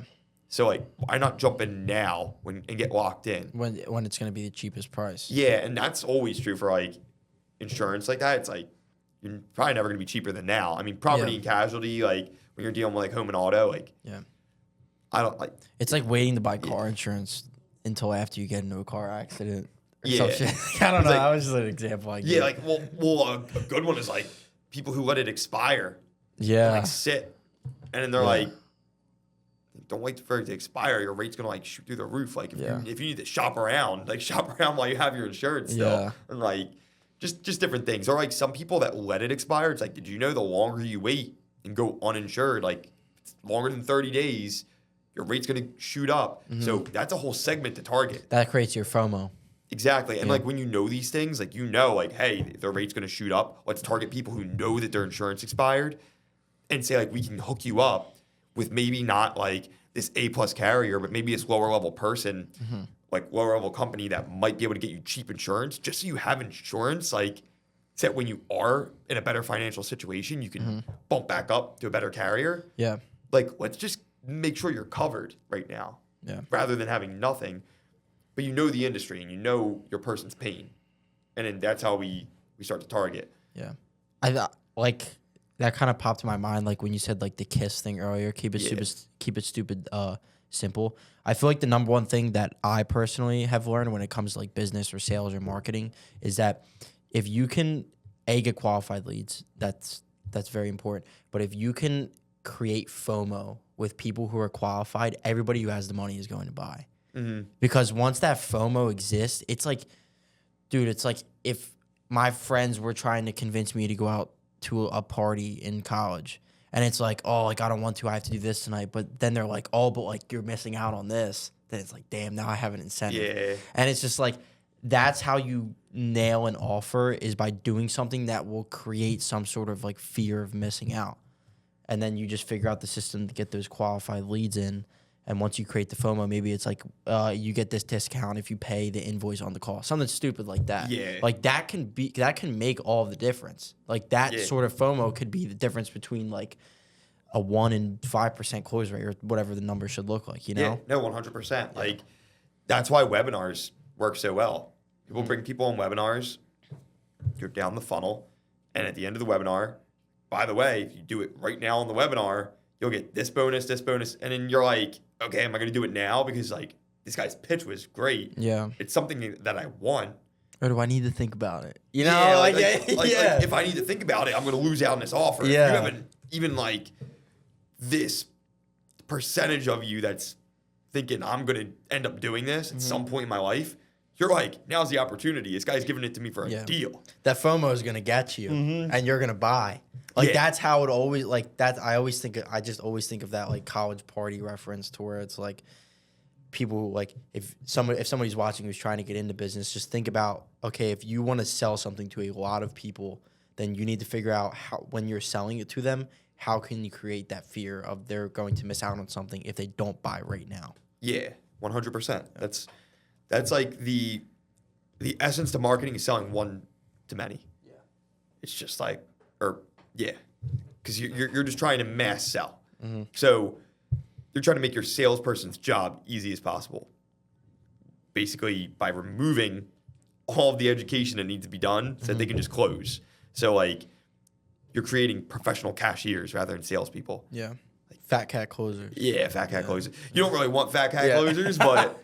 Because there's always going to be different levels in the funnel. But if you're really good at marketing, you can create them. Yeah. You basically can make it where they're like, okay, well... I just have to hop on Zoom calls and close them. They're already educated. Yeah. They already know about the thing. Mm-hmm. And time to close. Yeah. And with that being said, for ads, do you think it's more important for education on the ads or FOMO for ads? FOMO on ads. So I would say ads are the place where you speak right to their problem, right to their pain. And then the education comes in. Say you have a landing page on that confirmation page of like being booked or whatever it is, whatever funnel we build you. We will, a best practice is to have like some breakout videos of like some FAQs that they might have. It's like frequently asked questions of you answering them. And you get these frequently asked questions, again, from your salespeople. They end up being your biggest marketing tool. Like the company itself, internally, is the biggest marketing tool because you know all the objections that you face. And like you know what your salespeople, if they're spending time on this call, say you have an hour-long sales call for your company on average, like your hour-long pitch for your salesperson, just get on and pitch this guy. Yeah. This guy pitches them for an hour. And at the end of it, he's like, damn, I just educated this guy the whole time. He had no clue what marketing was. Mm-hmm. It's like, you didn't do your job as the marketer. Now, because there should have been some sort of prerequisite, whether it's like you said, like the breakout videos or like organic content, something has to be there to where people are in the know. So like a thing with me, like I used to have those hour-long calls. Then I switched over to half-hour calls. Mm-hmm. Some of my guys are getting in and out in 15 minutes because we have it down to the point where they are so educated just from usually speaking to me, like even a networking event, speak to me for like a brief period of time, and I'll just like convince them that it's something you need to do. They'll hop on a call. And then in between then, we're nurturing them with value-dense emails. So emails that serve a purpose. Mm-hmm. We're not just emailing them just to be like... spam. Like we're top of mind. That's part of it. But like we're actually teaching them something in there. And every email has its job. So we're going in there and we're teaching them, you know, this is one reason. And they're all true, legitimate reasons why we do what we do. But we want them to know that, and we want them to know a little bit about why it works enough so that when they get on the call, they're not going to ask these questions that we answered in the emails or in whatever. We just, and another strategy we do as well is like once the call's booked, you can target that person with content. It's like pennies on the dollar to be advertising to a person that's booked on a call. Yeah. And you can hammer them with content between book call and appointment. And how come it's so cheap? They're just engagement. Yeah. So they're just like they're simple. Like they're just engagement ads. Like we're just going in and hammering them with these super cheap. Like they're not direct response ads. Yeah. We're not putting them to a funnel. Nothing like that. It's like just basically pushing your organic content towards someone. So it's cheap. Yeah. And it's a great thing to do to educate them because every time they pull up their phone or whatever, they're just getting hit with your content. Yeah. And like subconsciously, you're trying to put biases into their head on like why you do the things that you do and get them to think, like reframe their mindset to think like you think. Because you want them to see the return on investment. So like if you, and like I want to actually take a step back in this. If you are not confident in what you do and you don't provide a good service, then 100% that seems unethical. Yeah. But if you are like confident in what you do and you sell a good service, do this because you educate them. So when they get on the sales call, it's easy for that salesperson to close. And I mean, this that ethical thing, like it goes with sales as well. Like if you are speaking with like absolute conviction that you can do this thing that you know you can't do, people see that. Yeah. It's like also unethical. It's like, so you're basically going to just bring this guy into his program, promise him the world, and then like drop the ball. Yeah. But if you actually can deliver on that thing, then that's great. And like you almost are doing them a disservice by not convincing them to come and do this thing you know will help them. What's your thoughts on the like the whole info space and like the future of the info space? Because dude, like there's a lot of good people and like like you've bought courses, I bought courses, and like there's good and bad, but it's starting to become like this like overwhelming amount of like people who are just like low-key scammers. Yeah. So like what's your opinions on like the future of that? Like does it shift into something else? Or does a new info space become big? Like is it AI info space now instead of just like business coaching or something, you know? Yeah. So I feel like the info education space is on fire right now. And I feel like it's going to continue to be on fire. Crazy margins, all that shit. Yeah. Yeah. Like, I mean, think about it. What I'm doing right now, you cannot learn in college. Yeah. Because it advances so fast. They want to bring in professors who have experience, but there's no way they're coming to me. I'm 26. Yeah. There's no way they're coming to a 26-year-old and saying, teach this college course. Yeah. Like, I'm not a professor. Like, you probably could teach it better than most fucking college professors. Yeah, like a marketing course, 100%, because these people are talking about like AI and things that are online. Like I'll be the first to say, like things that I was doing, things that I do now, I couldn't do last year. Yeah. Because the tech and the platforms were different. Like things I just talked to you guys about, like the algorithm, like Andromeda wasn't a thing. Yeah.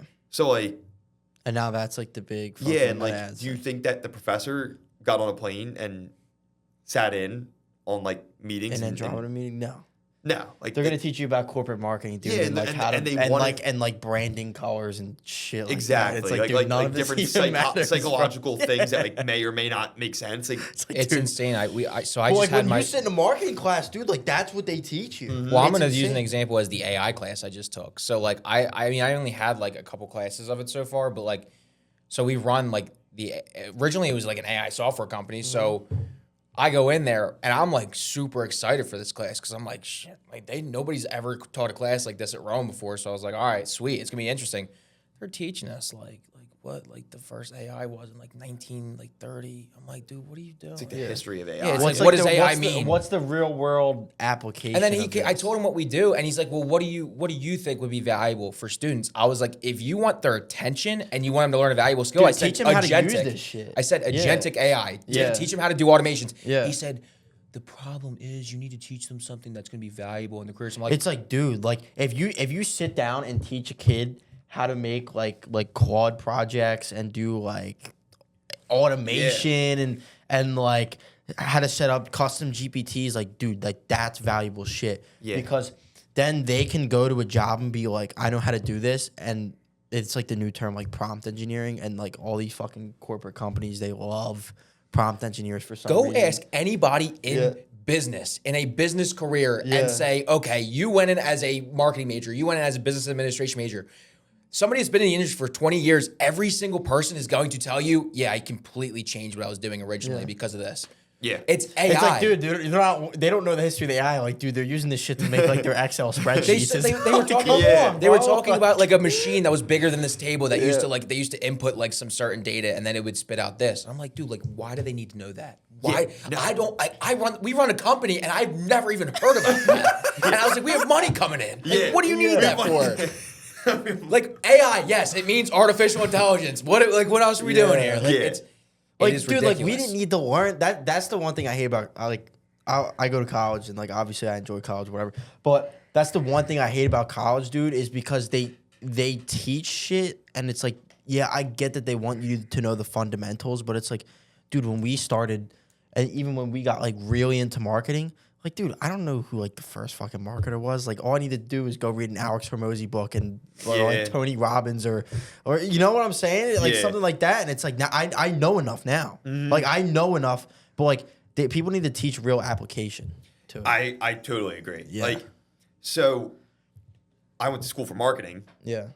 And throughout my entire time there, we got taught corporate marketing. When I got out, obviously now I'm not doing corporate marketing. So you're never gonna end up where you are. Like, it's not applicable. Like there are certain principles that you may be able to carry over. Yeah, of course. Like overarching principles. Like ICPs, but when you get down to like the nitty gritty, like actually doing the thing, if you're the person that's in the ads account, running the ads, I've never seen the inside of a Facebook ads account while I was in a class. Yeah. Never. Like they're just not gonna go over that stuff. Yeah. And like part of the reason is they just don't teach it. And like, I'll give you an example of this. And like, I'm gonna preface this. I believe in school. School is great. College is great. Like, I of course agree with you. Yeah. So I think it's great depending on your major. Yeah. Like if you are going for some major, If you're gonna Like be a a nurse, doctor. if you're gonna be a Doctor, nurse dude. or a doctor, please go to school. please go to school. Please don't go to cheat. school. Yeah. But like Please don't cheat. But like, Like, with the yeah. like with the business shit, like it's so crazy because hopefully my mom and dad aren't listening to this podcast. But like, dude, like going to school for a business degree is the dumbest thing of all time. Because the like I found out real quick the best way to figure out like how to make money in business, how to run a business, how to set up operations, do marketing, dude, is just by doing it. Shadow the people that do it. If you're not confident enough to do it, or even if it's too high stakes, that's your education. Shadow that person. The only thing I will 100%. say about school with business that I could only justifiably say is worth it is if you did very well in high school or you come from a successful like family and they're able to send you to a business school that is very prestigious because it's your what is it? Your network is your net worth or something like that. So that's what I was about to say. Yeah. I was about to say networking at school is the value of school. Yeah. If you don't network and you're not networking with professors or you're not picking someone's brain who's in the industry that you want to go into, you're doing yourself a disservice. But you need to be in a place where you have the option to talk to that's- people. Exactly. It's Exactly. one of You have those- to seek them out. Yeah. It's The one good of those, professors, yeah. Like, I feel like it's one of those crazy things, though, to where it's like, but all the people that you're going to school with also don't know shit. Yeah, It's just like so that's why I say professors. Yeah. Go find your professors and the people who do the thing you want to do. That's the person you just latch onto and you say, hey, listen, you were in the career I want to be in. If you were my age right now, what's something you would do as far as like internships or resume builders or ways of positioning yourself for the highest likelihood to land that dream job or whatever it may be? Like myself, I definitely underutilized that while being there, and looking back, people who utilized it well were doing well. Like right out of school, like they were able to find that high paying job or whatever it may be off of their network. And that was something that you don't really know until you're in business. And you're like, oh, like, wish I would have done that. Like, I wish I would have been more into it. Yeah. Now, the other thing I was going to say is, on the total flip side of that, I know college professors who are over here going, I need to come up with a curriculum on this, and I have no clue. And it's like, you're going to go teach people how to go into the... Dude, they're paying $20,000 a semester. Yeah, so you see both sides. So, like, that's an example of a professor you definitely want to be able to pick out and identify and be like, I'm not going to get anything. I'm not going to gain anything because he has no real world experience, and he's in here teaching me out of a textbook. Yeah. You want to find the guy who has that background in doing... I feel like I target the younger professors because, like, those are the people that are genuinely inspired to teach you about what... Like, I don't even care if they were in the industry for, like, 6 years. Like, that's it. Like, there's a professor who was in the industry for 50 years, but 6 years of, like, active recent years... That's 6 more years that I've been in the industry. And I'm going to take that because it's like, modern. Because, like, you can get a professor that's teach marketing... This is marketing terms, like, for 50 years, but you might get one that has only been in the industry for 50 or 5 years. The one for 5 years is probably going to teach you how to do meta ads and set that up because they know how to do it. Yeah. And the other one has no idea. Yeah, here's the thing about that you want to be careful about by, like, making that generalization. So that guy who has 50 years of experience, who all this stuff that he says is outdated, you still might want to network with him. And the reason is his best friend John over here might be the owner of, like, some insane company where you're like, now you can get in and work under that guy as an intern and learn all of this shit that, like, none of these guys would ever be able to teach you. But that's the thing. It's like, it's hard because people, like when kids are going to school, they're not going to school because, like, the parents are going to say this, but the kids aren't. I'm going to school because I get to network with people every day. No, they're not doing that. Like, no, that's the last thing they're going to do. Most of them are shy. No one wants to do that. Yeah. And the only thing, I mean, not the only thing, but, like, for specifically with me going to Rowan, one thing I do love that they have is extracurriculars within the business program. For instance, like, we had a lot of opportunity within entrepreneurship to go do, like, pitch competitions. We're able to go to these big events where you can actually network with people, not locally. You go to Florida. That's the most you will learn. That awesome. Is the most you will learn because, like, the content and, like, the actual, like, curriculum. Dude, you sit in class, you want to lose your mind. Like, it's just one of those things. Like you're 100% right, but the problem is it's the kids. You're one of many might go and be like, okay, I'm gonna go actually talk to this professor and pick his brain about something like that. Well, look at me, like, in business now. When I was that guy, like, in school, I just told you I didn't do what I just said to do. Yeah. So, like, even me, I consider myself like my first jobs that I got, they were like, wow, you were actually, like, your age and okay with talking with people. Like, so many kids your age are, like, so shy they won't even do that. Like, they don't want to cold call. They want to take rejection. So that was, like, a big, like, separator for me was they were like, oh, you're so outgoing and you're actually, like, a likable person. And they would, like, they'd be like, you just don't want to sit behind the computer. So that was big for me. And then, like, look at me in college, still not networking. Like, so I feel like they should force you if you're going into a business major. Like all the 100%. Events locally, like, I know some do this now where it's like you have to go to, like, an event or something like that. But I swear, like, they should force the students. If you were a business major, you have to, like, think about it like KPIs. Like, you have to do 5 of these type of events. Like, you have to do, because, like, if you're not communicating, like, if you don't like it, it's not for you. Go find something else. But like, that is it. Like, I also think this is a question I was going to ask you earlier from what we were talking about, but I feel like sales in any line of business is going to be one of the most important things because being able to communicate and get your point across and actually get somebody to pay you money, whether you're in marketing, whether you're in finance, whether you're, I don't know about accounting, but, like, any type of business administration, communication day to day is sales. Yep. Everything's sales. So, like, if you can't communicate and you're in a business major, like, you're cooked. Oh, yeah, 100%. Like, I don't know what you're going to do. You 100% need to be able to sell. Yeah. And selling is just great communication. Yeah. So it's back to, like, what I had said earlier, like, this, how I would, define good sales is just that transfer of conviction.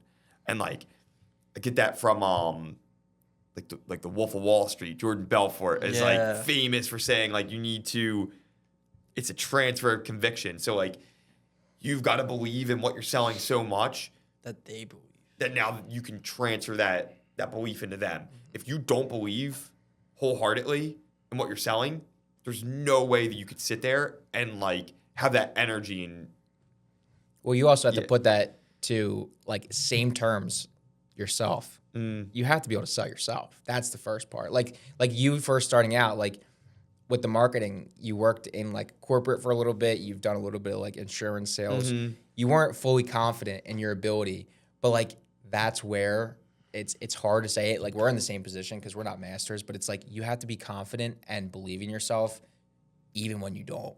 It's fake it till you make it, because like you will get to that point, but nobody's gonna. It's all confidence. It's all about believing you're the best. Yeah, 100%. And like that comes with results, and that comes with learning. So like as you like I said, like I really invest myself in education, and back to like the online education space. Yeah. There are very, very, very good online educators, and there are some people who have, you know, things that they are dropping that are real masters in the industry that are dropping legitimate dimes and current best practices. Then you have scammers, and it's up to you to vet them. And like, I'd say the best ones are legitimate people who frame it as education. Yeah. And the worst are people who say, I know how to do this. Yeah. The best ones speak from experience, and you can usually vet them by looking at what they do in business. Yeah. Are they doing the thing that you're looking to learn? Yeah. Another thing that I always look at is like if I'm buying a course or like mentorship, whatever it is from somebody, and like if I can find videos of them on YouTube, like legitimately teaching the thing for free, then I'm like, okay, then if I pay for whatever they're selling, then it's I'm probably going to get something out of it. Like if I watch the videos and I say, okay, yeah, like this is valuable information. But like Alex Hormozy, perfect example. But if someone's trying to say, yeah, I'll help you get this result, and the only thing that they can use as their proof is like a Lamborghini in Miami penthouse, then it's like, dude, you're probably getting scammed. Here's the thing I want to also bring to light. No, it's so true. It's so true. Guru. But here's the thing I want to bring to light. If someone is currently saying, I'm going to teach you how to do X, Y, Z, and they don't do it anymore, it's probably a red flag. Yeah. Because Still be a professor. Yeah, well, either... Yeah, that really is a professor. That's actually so true. But here's the thing, like, say that I'm so successful in doing that, and I genuinely have the itch to start teaching other people. I'm like, I want to teach other people how to do this because it helped me and I want to help them. Why would I stop doing it myself to teach other people? Yeah. If I can just record this on the side, and if I'm going to do a course, I'm not going to do like a community, nothing like that, where it's live. I'm doing a course. It's pre-recorded. I can record it anytime. Why would I not just record that course, sell it off, and continue doing what I'm doing? Yeah. I swear that's day trading.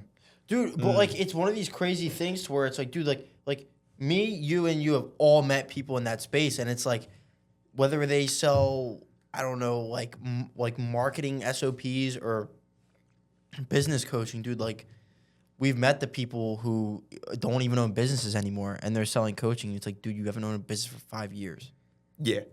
And then that's where you have to start to question it, where it's like 5 years ago, AI was still new. Yeah, it's like what made you switch? What made you switch? And like, is that a legitimate reason to be switching? And then some of them, it's just like the business model is easier. I want to do that. And it's like, okay, but does that speak to you being a valid coach or like a valid teacher in this situation? Like, can you actually teach a D1 giver-upper? Yeah. So now with the info and education space, when you find someone who's still doing the thing and you start to learn from them, legit. Like, I've invested dollars that have been super legit. I've invested dollars that have been like, I probably already knew that stuff. Yeah. And when you get the legit ones, they will skyrocket your business. They will propel you into the next stratosphere of doing things because you're learning from someone who's like at the top level. Hopefully, you're investing in someone who's at the top level. Yeah. And they're dropping actual things that they're doing currently that are working that you can now go back to your business, straight away implement, and then you make way more back than you just invested. That's how they should be set up. Like, two of my favorite people, and like we always talk about them, Alex Hormozy and like Jeremy Haynes specifically for marketing, and then Alex Hormozy for like general business stuff. Like, dude, like if you go to either of their YouTube channels, the amount of stuff that they give away for free, you should pay for. And then that goes back into like building a good offer. It's like if your free stuff is better than everybody else's paid stuff, then you can charge whatever you want for your paid stuff. Yep. Because nobody else gives away paid stuff like you do. Exactly. So, like, they're my two favorite examples because it's just everything is strictly value driven. Yeah. And they both run their businesses still. Yes, they both still run marketing, and Alex Hormozy still has acquisition.com to where he builds real businesses. Exactly. And the thing about that is like so Jeremy, for example, like Jeremy flexes. Flexing stuff all the time. But Which it's is fine. And it's fine. Yeah. And other people will flex. The difference is the flex isn't that he's, doing this. Yeah. Right now. Like that's cool. The flex is that he works behind all of these other brands that are making money. Yeah. And that he's a marketer for them. And when you know that without him even really shouting it out, other people will just like be like, yeah, my guy, and they'll name drop him. And it's like, is it great marketing? Probably, but he has to be doing something good for them in order for them to be shouting his name out and keeping his name in their mouths. Yeah. So like, does he make money? Yeah, that's just cool that he's making money, but like at the same time, it's like, look at all the results. Yeah. And then at the same time, he's still teaching you things that are new. So it's like, and the same thing with Alex. It's like Alex is out here running acquisition.com and then coming back to you with best practices and things that he's learned. Yeah. And even going so far as like have a video where he's straight up trying to go through all the bottlenecks in someone's business and break them down on video. It's like, why wouldn't you take that information, download it, and say, like, there are things that he dropped there that can definitely help me. Dude, like, Alex Hormozy has people so, like indebted to him to the point where they're, like, happy to pay him money. It's the craziest thing. It's like, dude, like, I would love to pay you $50,000 to talk with you for 30 minutes. Yeah. It's like, it's nuts. That's the level. And, like, if you read any of his books, because I've read all the books. So, like, if you read any of the books, like, he will literally talk about the give to ask ratio and give. And his philosophy, what he has done in his own business, he's not shy to say it, is like, I just give so much that they just feel uncomfortable not. Yeah. And he's done that at such a massive scale that, like you said, like people are like, okay, buddy, like I just want to kind of pay you. Yeah. Like, and that's what happened with his book too. I mean, that's why, what was it, like the most sold copies within 24 hours or something? And like, bro, like he's just a constant proof of like that validation. Like, dude, the 100 million money, I think this is true, but the 100 million money models book, he used the models in the book to sell $100 million worth of copies in one day. He did, yeah. Like, that's crazy because that just goes to show that like the book is not bullshit. Like everything in there is legit, you know? And that's an example of education in the space that's worth paying for. Because my whole thing is like, with college, you're taking out loans and you're going to school. Now, for someone that knows they're going to start their own business, my whole like thing against it now, like being in the space, is why wouldn't you take that same amount that you'd pay in college, take out a loan, start a business, and pay into mentorship or education, and do that thing if you know that working a job isn't for you. And like you'll get a lot of pushback from this. Like I hear a lot of times, like parents give pushback on this type of thing. Yeah. It's frowned upon. It's frowned upon, and it's just like a social norm.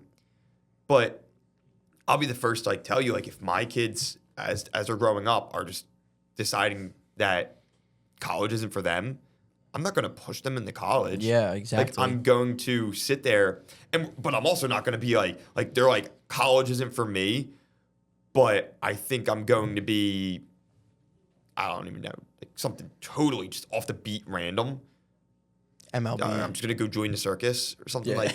I'm like I don't know. I feel like a really good example that I honestly just thought of this, but like a really bad like NBA player is still 20 times better than a regular civilian at basketball. Yeah. But if you look at it like this, even a very bad entrepreneur is still a very good employee, right? And that is like the mindset I think about. Like, even if you fail with entrepreneurship, when you go, like, say your worst case, like, say you have to go back to the workforce. It's like, dude, I only gotta work 40 hours a week. Like shit, it is bro. so, it's not that it's just like easy. It's you already have like the skills, the knowledge of running your own business and being on your own. Like, you're going to be able to run, like, or be able to like do a position that's so easy. And that's what I see now. Like, I'm still part-time at TD Bank, but like, there's people that like not complain, but they kind of like go day to day and they're like, well, this sucks. Why do I have to do that? Why do I have to do that?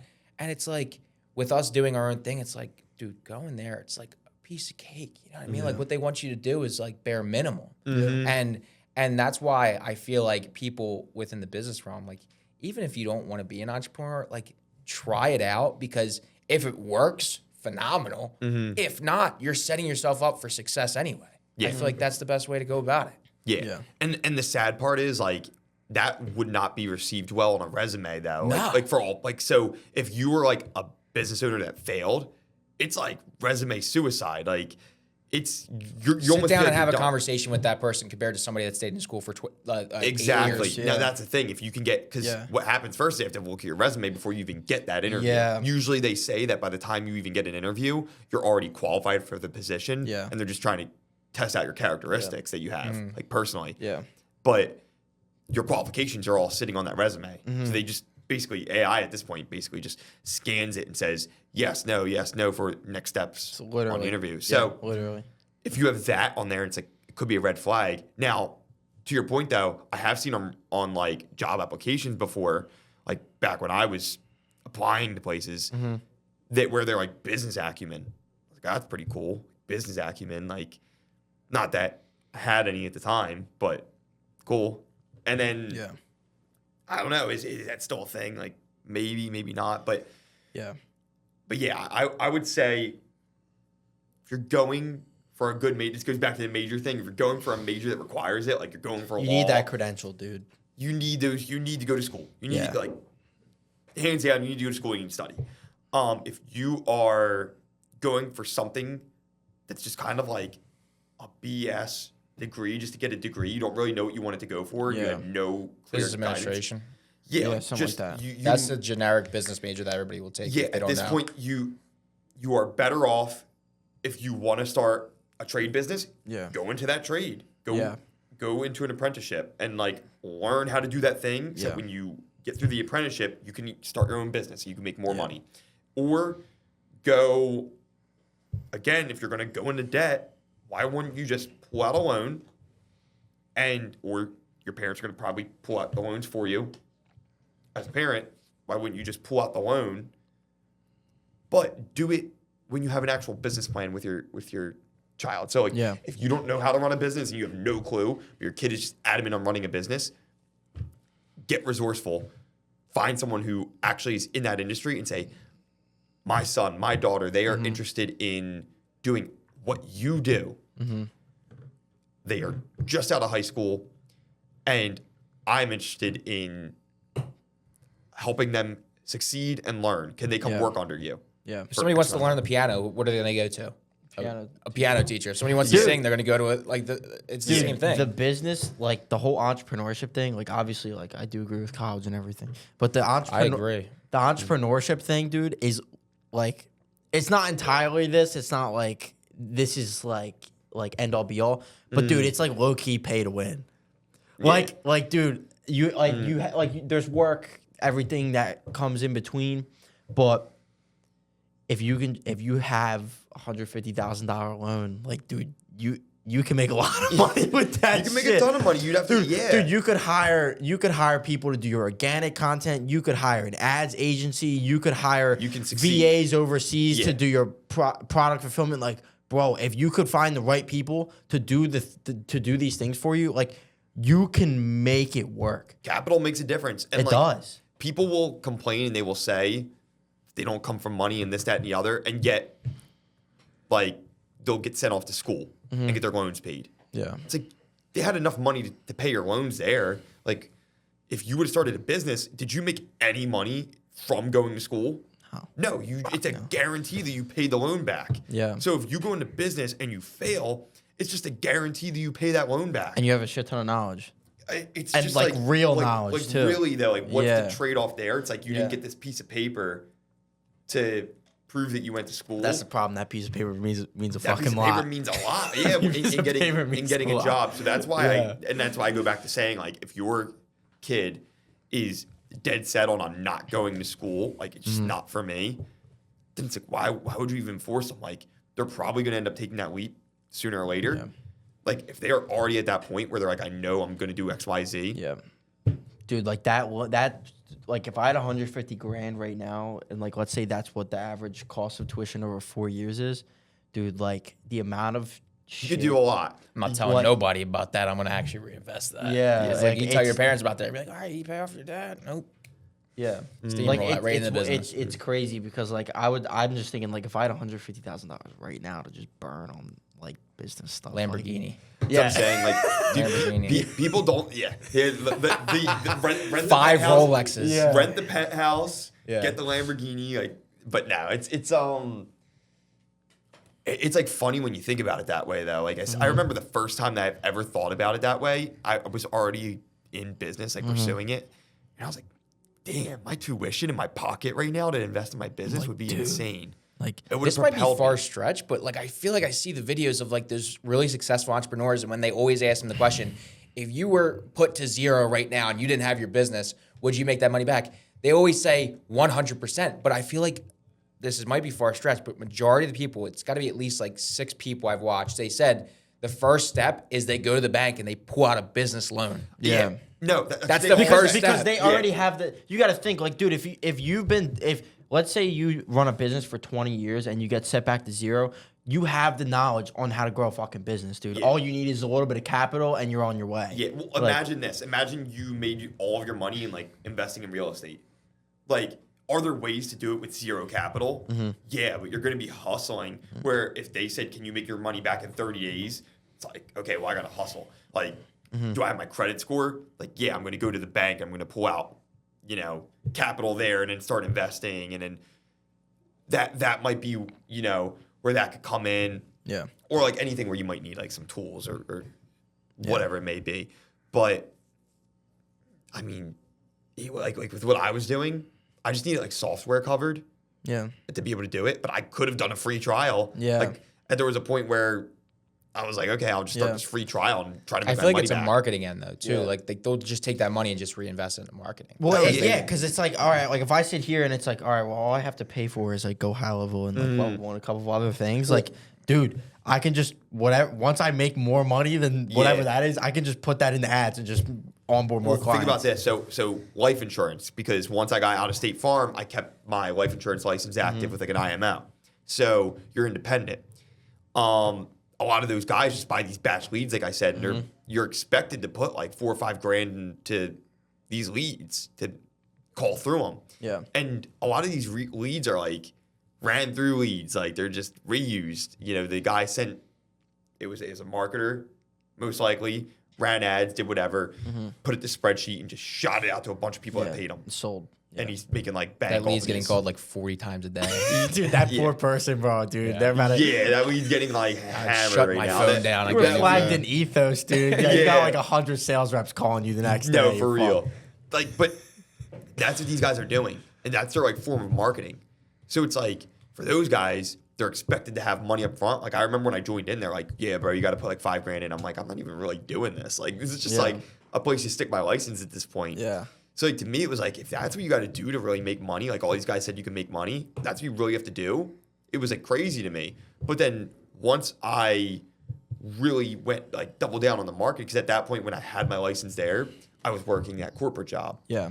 But once I doubled down and I was like, hey, we're going to get into actually running my business and doing the marketing, then I started to realize I'm like, oh, all these guys are doing are just running ads, and that can easily be done by me now. And then I can go into insurance on the back end Yeah. and close my own leads. That's way better than just throwing $5 grand out there and being like, yeah, these huge leads. Like now the appointments come to me. Yeah. Like that's way better. So again, knowing your ideal client and knowing their problems that they face is like, okay, well, for insurance agents that are doing life with an IMO, I know that's a bottleneck for them is spending money. Yeah. So, hey, come join my team. I give you leads. Yeah. Eliminates the bottleneck and makes it easier for people that are newer to close leads without forking up a bunch of money. Yeah. Same thing, real estate. Looking for leads or cold calling. Or like waiting for their brokerage to drop a lead to them or whatever. Or marketing door to door, whatever they want to do. It's like, okay, you made a little bit of money, reinvest into this rather than buying lists, doing things like that. And there's just like little shifts that you realize, and it's all a lead thing. It's why it's my thing, because it's like I can make them money back, and the AOV, like the average order value for them is like decent. Like it's a 4-figure number usually, so they can easily afford to make their money back. Like the ROI is good. And then just reinvest. Yeah, So- and then just reinvest. One question that I kind of want to ask you, I think it'd be interesting. You always, not always, but like you've mentioned a lot of times about you doing the roles beforehand and knowing your client, knowing their problem, knowing the industry. For somebody just starting out, I use the reference again for home service because I feel like I know a couple kids within our age, including us, that go for that. What is like your opinion on the value of learning the industry at first? So like say you're going into an industry and you don't have that much knowledge. What would be your best course of action to like, is learning the industry and like being within it first? Like, is that first order of business for you, or how would you go about that? I'd say yeah. Yeah. So if you're on the phone with these guys and like, I want to say, like, if you don't know the industry, you don't know everything about it, it's not all bad. Yeah. Like you're not expected to if you're young and your thing is marketing. So like how could I, like, my pitch at the beginning was like, I know marketing, I'm not going to even pretend that I know a thing about roofing. Yeah. But then as you work with these guys, you hear the lingo and you go on jobs with them if you're like up for doing that. And I took them up on every opportunity to be around things, and it taught me a lot. And then from learning that, I would sit there with them and I'd be like, oh, so you do this? And they'd be like, yeah, like, that's huge for my, like, for marketing. Like I could use that. Yeah. And I just pick up little things, just have these conversations with people. But then you work with multiple roofers, and now you're like, now I know a lot of the lingo, and I understand that these are common things between all of these people that they may face. Like the insurance versus retail, for example, like price per square. Like you get in these like things where you start to actually understand. One thing that I want to mention about that, like I just had it. It was damn, I'm gonna forget it. I know that feeling way too well. Yeah. There was like something that I was like, oh. So say you're cold calling. Like this is something I tell like all the salespeople that are like, especially the newer guys. So you learn the industry as well. You don't even need to be doing jobs with those people. You might learn just from calling them. And just you have to be learning while you're actually doing the job. So like imagine I cold call a roofer and they go, yeah, they give me an objection. It's so industry specific. And I cold call another roofer. Wouldn't it be stupid of me to not say, hey, all of my other guys that I've been talking to have been telling me this. Are you experiencing the same thing? It's like this 3 people just told you that they're experiencing this thing. On the 4th person, are you really not going to lead with that to handle the objection before it happens? And then now you handle that objection, you might realize that for the next, 3-4 people you call, they all have another objection. You dig, you peel back the layers of the onion. And now you're like, the onion of blame. Is that what it is? Some shit like that. Is that I'm what not sure. Yeah. But that's the importance of sales, though. Yeah, Because no, if you're just cold calling to cold call and try to get like a sale at the end, and you're not like kind of like a student of the sport. Yeah. Like that's why sales is so important because it's okay. You might have called that person and they said absolutely not, or they cursed you out on the phone, but you could take something from every single call. 100%. That is like the most important thing I could That's say. also the importance of having a script. Is like that, dude. Like that script is the Bible for your sales because because like if I cold call 100 people and go off of nothing, then I have nothing to change. Yeah. Like I have, unless I legitimately have a fucking photographic memory, like I can't physically remember. This is where I hear this objection. This is where people hang up the phone on me. This is where people say no. This is where someone's at peak interest. Like that's why you need to have a script. And like that's because that script that can make you a student of the game. Like that can make you follow something like down to a science, because it at the end of the day it's just you're going to fix it until you get it right. And then once you get it right, dude, you just get better and better and better. Data is king. Data is king. Data is king. That's all that is. It's just data. Mm-hmm. That's all it is. Well, and that's why I say like marketing is basically selling one to many. Mm-hmm. So like all marketing's off of data. So like if I go into sales, I'm just same thing. Yeah. And like that's why my main thing is like you said, scripting newer guys that are selling. Mm-hmm. But that script should be fluid. It shouldn't be like you run this script forever. It's like I run the script and then I keep running into the same objection. Don't you think I should preface that objection and then get into the script? All my guys are hearing this. Are you doing the same? Or like, are you here? Or are you, is the same happening to you? It's like, yeah. Then it's like, okay, now get in the script. Yeah. And then it's like, no. It's like, oh, that's odd. Like, good for you. So what's going on with you? Like, That's a universal business term though too, because it's not even just about sales. It's not about like there's people that run their businesses day to day, and their daily objective is okay. I have to get this done, so then people can get satisfied, or like our customers can get satisfied for this. But they're never like, okay, like everything, whether it's physical data or it's not, like if they're not tracking the data and trying to make improvements, whether it's on their personal processes that run the business, or if it's on like forecasting of like buying habits, and like you will fall behind. Yeah. Same thing with inflation. If you're not improving, like even if you're improving a little bit every day, like you're still staying stagnant. You need to be significantly improving for you. And that progress. Like that data costs something, because you got to remember that data is what you pay for ad spend. That data is the amount of time it takes you to cold call every day. Like, that's the other thing, is that the data is, like, dude, data king.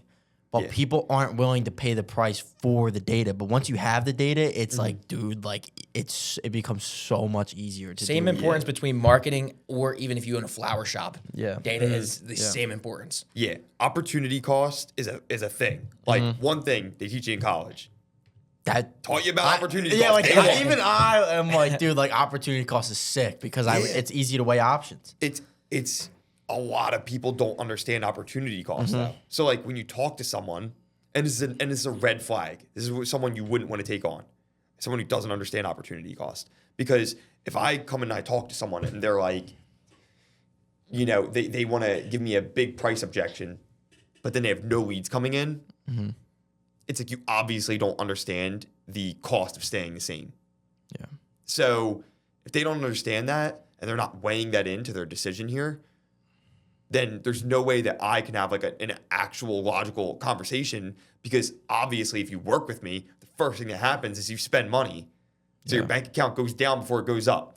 And I can't tell you any different, and you can't weigh out opportunity cost or like ROI. Yeah. So how are we ever going to like see eye to eye? Yeah. Probably not. So I just don't waste my time on that. But like people who understand it, which is a majority of people. Majority of people will be like, okay, I can stay, like me, see my bank account go down. Yeah. That was me weighing out. There's always a trade-off. The cost of staying the same right now. Like, I was giving away a paycheck every 2 weeks in commission for $0. If there was no opportunity cost tied to that, that would seem like the world's stupidest trade. Just seem like dumb. But because there was context to it, we can look at that and say, oh, yeah, you kind of had to make that decision to cut out, this earning for a higher earning potential over here. But at first, you just gave away a salary. So it seems like there's no context. It just seems stupid. Yeah.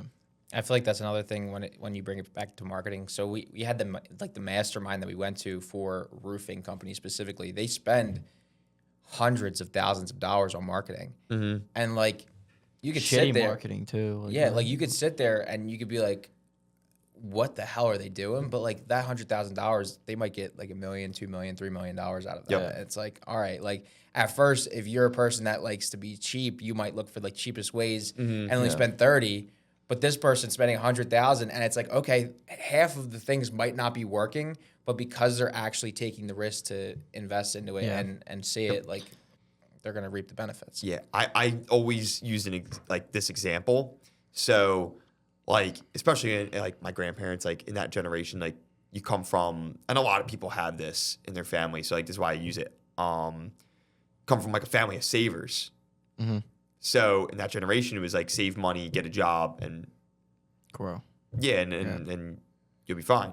Yeah. But like more and more today, like it's not even up for discussion. Just factual. That's it's just harder to afford certain things. I was about to say, if you're saving, like, good for you. Yeah, it's like good for you, man. It's tough. So, and that's the reason why you need to be earning more. You need to increase your earning potential. Yeah. So when I speak to like my family members, like my grandparents, and I'm telling them like, yeah, I dropped like 15 grand on this, and I'm talking about like numbers all over. And like this was like 50 grand. Their jaw was probably on the ground. They're like, because you dropped 50 grand on like, serious? dude, Yeah. they're like, you dropped 15K for videos or like a course or some shit. They almost can't fathom it. But then I tell them like, but I made back like 150, like 10x that, and then they're like, it's just like unbelievable to them.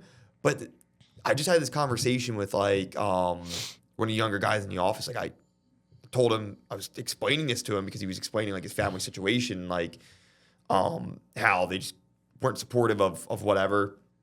And I kind of explained to him like, you're not going to win them over on that. Yeah. It's not worth your time to explain it. And it's just like the people who are in that mindset of save, like the people who are from that generation, and there are people who own businesses who are from that generation. That's why I speak to it, like blue collar businesses, and they run that generation, or they're from that generation, or like even some white collar businesses, and they're in that generation. Yeah. That will die on the hill of like, we are not spending that much money on stuff. It just seems like insane to them. Then you have the very successful businesses who do spend a lot of money and understand it's an investment that can make them back more. And that's exactly what it is. It's an investment. Yeah. And when you hear people speak about marketing that way, that's someone you really want to work with. If they understand, like, I put money in and it makes me X amount back, and I'm just trying to create a predictable return. Yeah.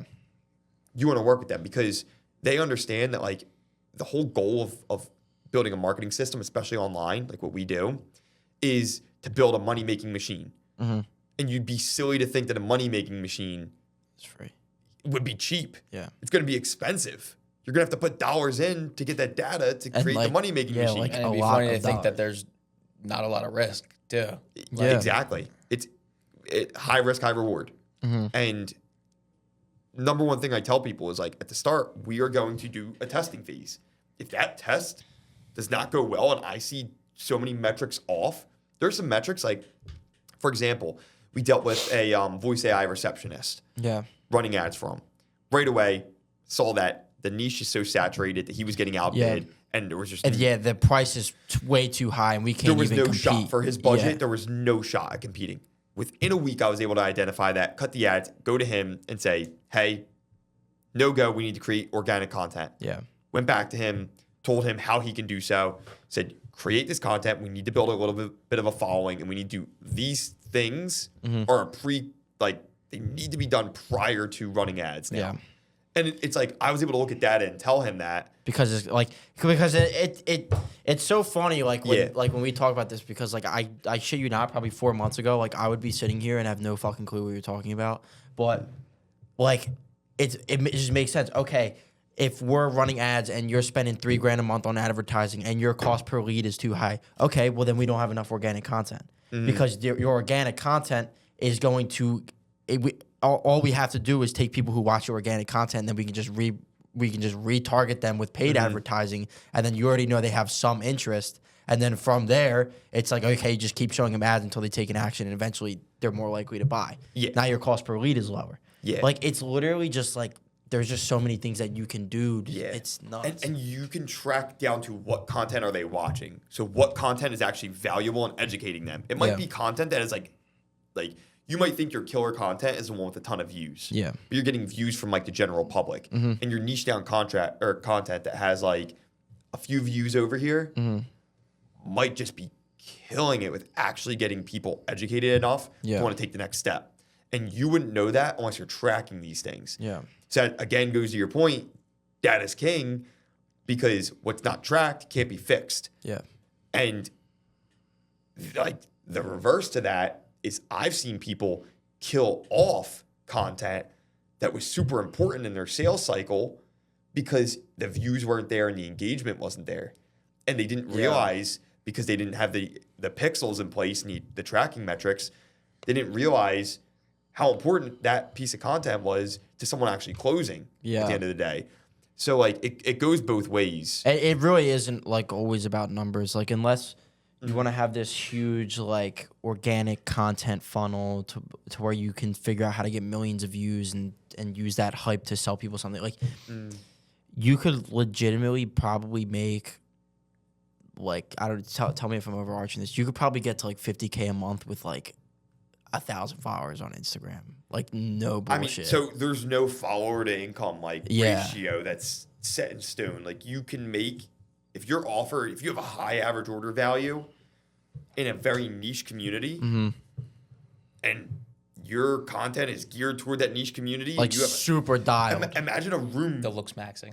Yeah, dude. He was like, making $300,000 a month, and I think he had 20,000 followers. Yeah, he had a school community for looks no, maxing. he didn't even have that much. I think it was less than that. He had like 12,000 followers. But $300,000 dude, a month. if your content is super targeted, dude, you could have 3K followers and legitimately close a fuck ton of those people because of how targeted it is. Yeah, you can run a business off of anything.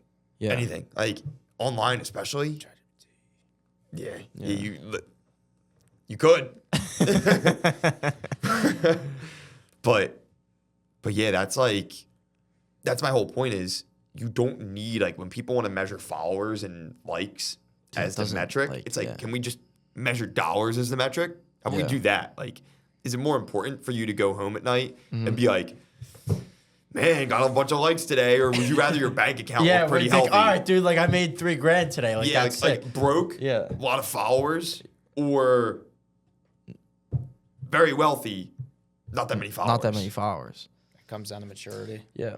But just because you don't have a fuck ton of followers, like that doesn't mean you can't make money off of that. I've seen people with like 1,000 followers that are absolutely printing like, online too. If They're you're printing online. like, dude, if your messaging is on point, like that is all that matters. Dude, you could post videos of you literally talking with your phone like this and get like 400 views on Instagram.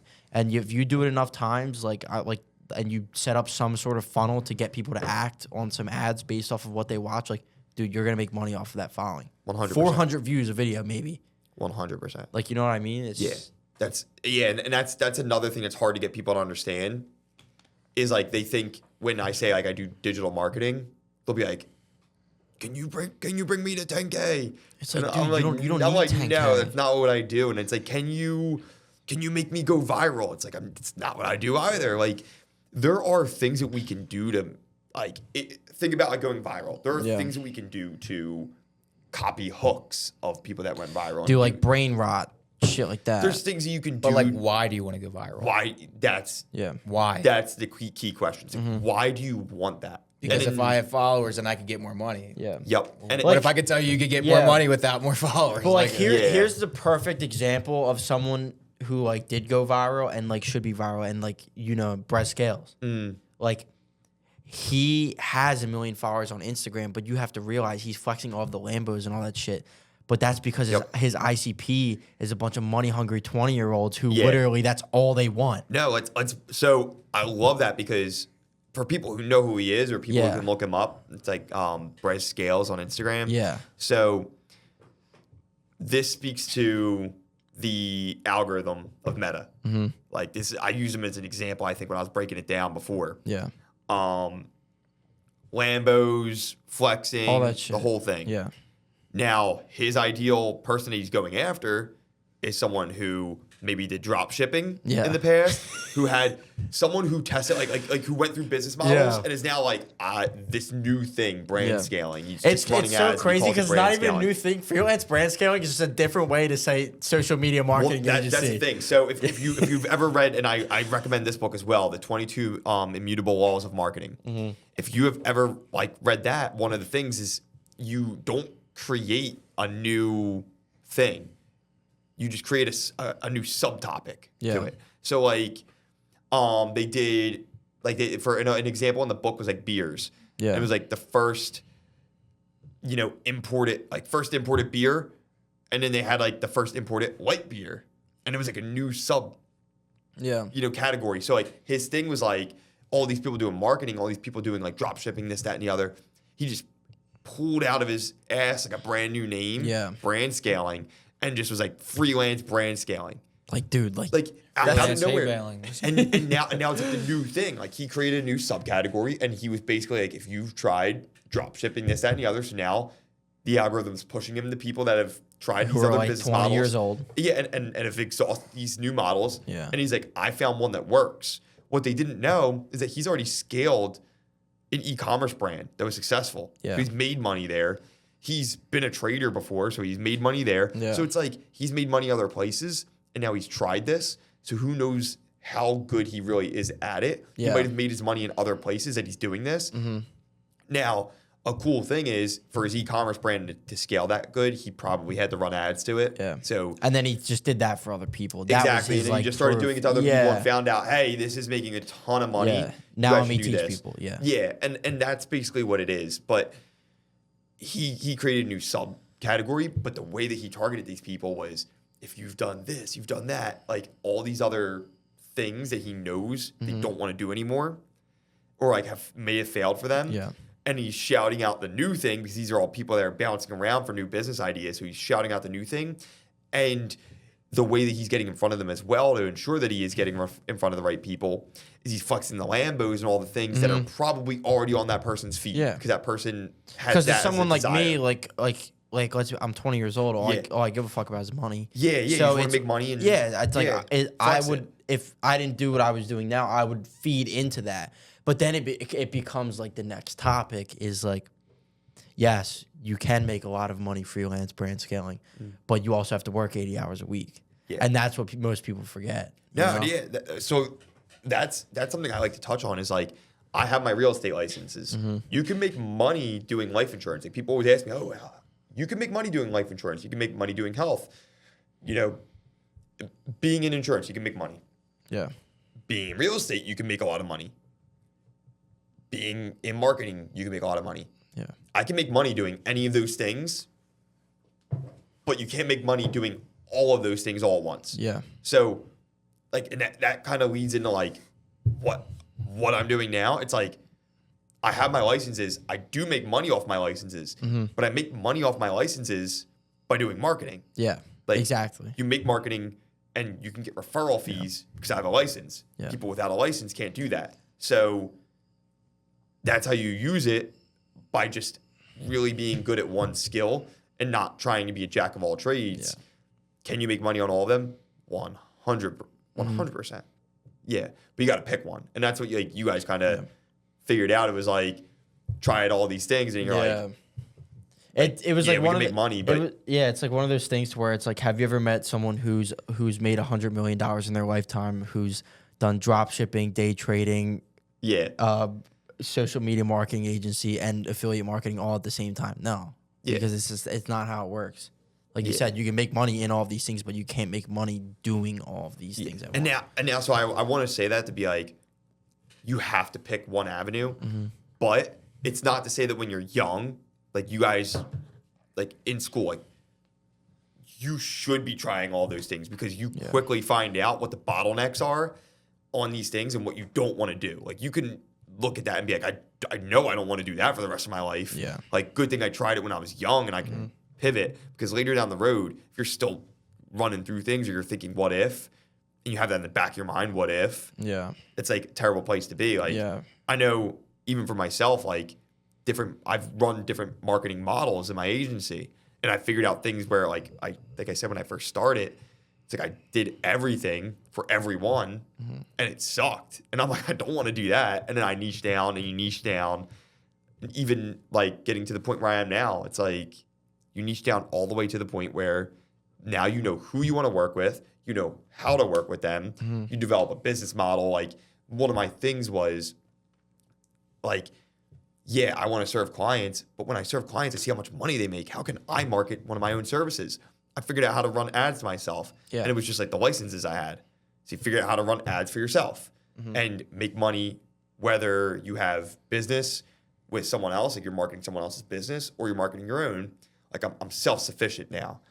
Whereas prior, I had this like desire to start a business that wasn't a marketing business because I ran ads for other people.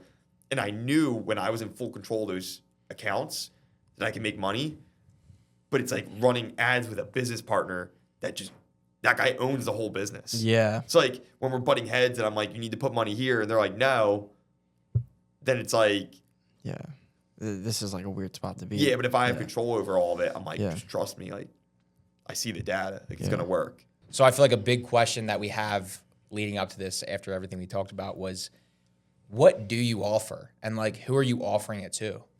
Yeah. So, as I kind of like said it earlier, like I used to work with a lot of guys in that blue collar space, like contractors mainly.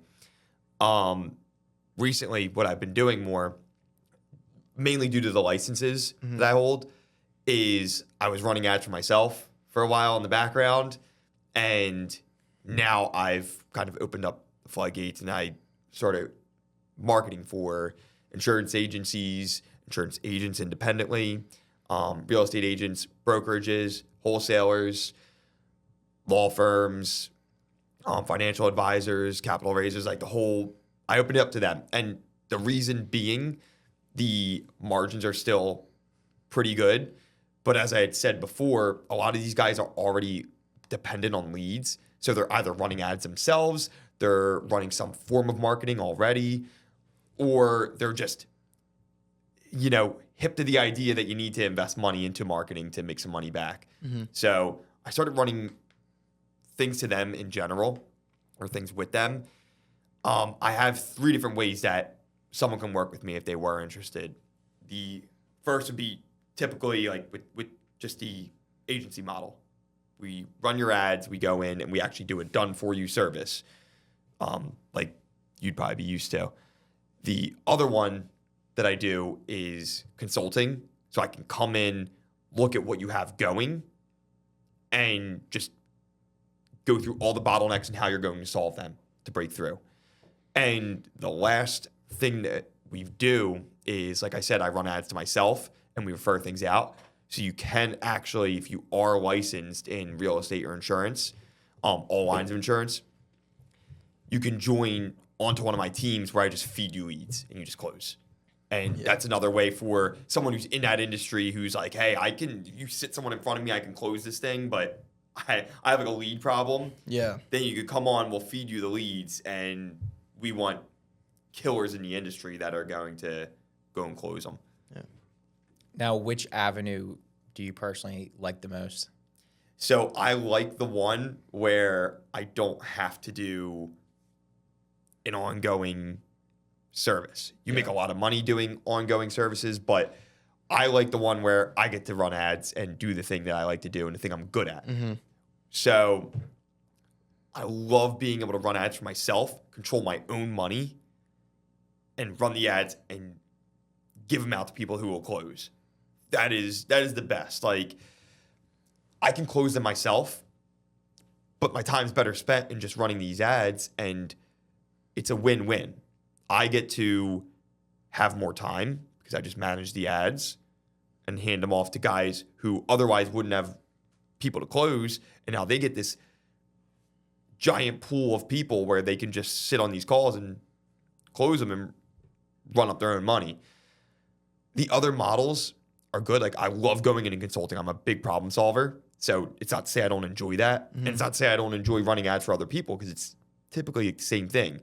But I like the one where I control all the money because it's my own money. And at the end of the day, I'm not going to be, I trust myself to do it. And there are some clients that it's like great to work with them because they have that similar trust in me. But then you also get in, and it's this way with anything, you're going to run into some people where you're like button heads. Yeah, of course. So it's the only reason I rank that above the other one. Yeah. Otherwise, I love what I do. Yeah. What would you say makes you different compared to others in the industry? Yeah, I actually love that. So others in the industry, like I had mentioned before, will say I do digital marketing or I do digital advertising or I can run your Google ads or I can run your Facebook ads. Mm-hmm. But when you actually get into the dashboard, do they know their way around the dashboard? Are they coming up? Do they have specific strategies to solve specific problems? Yeah. When you're coming into these, so like if I see, so I told you that I customize my Meta Ads dashboard to have certain metrics, and I do that because when I see a certain metric off, I have something to combat it, and I know how it's going to affect. You know that what campaign. needs to be changed. Yeah. Exactly. So like, do these people have enough experience in that specific area to be doing that? Or are they just saying, I can run your ads? Yeah. And I have been hard-pressed. I haven't found one person, especially in my local area, that does that. Yeah. Like in this That local has area, that differentiator. yeah, I've not found one person who is breaking it down that detailed. And I'll go back to that again. Like I haven't found one person who's doing that. And going back to how I learned, I had to fly out. So that should tell you enough as to like the competition locally for me on people who are actually running meta ads correctly and doing it as in depth as I'm doing. Yeah. And I feel like you also, from previous experiences working with you, it's like a personalized touch you bring too. So like, because you're very educated within the industry and you've actually done the work, I feel like unlike a lot of people say they do, you can like educate people so much easier, and you actually can explain things with common terms, if that makes sense. Like when you've mastered something, you could explain it to somebody that's foreign to the subject. Yeah. And I feel like that you stand out with that, because like at first I had no idea what the hell you did, and you made me understand with zero knowledge within the industry, and that's a skill in itself. Yeah. So to the client, you feel way more comfortable moving forward with you. But yeah, I mean, going forward with that, I know you've taken on people, for instance, from like other marketers that have done what you were doing. Mm-hmm. What is like the common mistake that you're seeing within those marketers that you kind of like not left on yourself because like you're picking up where they left off, but what's like that big mistake that you're seeing? Yeah. So number one that I'm seeing is people taking on too much. Like people doing what I did at the beginning, which is like you take on everything that's thrown at you. Yeah. So that's probably number one. And included in number one, like a subtopic of number one is like people again saying like, oh, I can do this for you. And then they only know how to do it like very surface level, which isn't to say like, it's not like a bad thing because they're doing it to the best of like their ability to be able to do that. But it's definitely like if they're coming into a realm where I'm like super high level, then I can see like right through it. I can see like, oh, there's easy things we can improve right there. So I'd say that's like number one. Like that's probably the biggest thing I see is like they come in, they'll do certain things or they'll promise certain things. Promises are big. So that's another thing. They will promise or guarantee someone something. And when I take over, that person will say, well, the last guy promised or guaranteed me X, Y, Z. They couldn't fulfill. Can you fulfill? And I will say, no, I do not give out promises or guarantees. Yeah. And they gave one out and they were probably just guessing. And these metrics they gave you, where they even get them from. Yeah. But I will tell you that I'm very, very well educated and it's well within my ability to come in here and try to fix what's going on. But I'm never going to say like, unless I have data in front of me. If I have data, I can be like, oh yeah, if we do that, we can lower this. Yeah, of course. And I'll speak to them with the dashboard in front of us.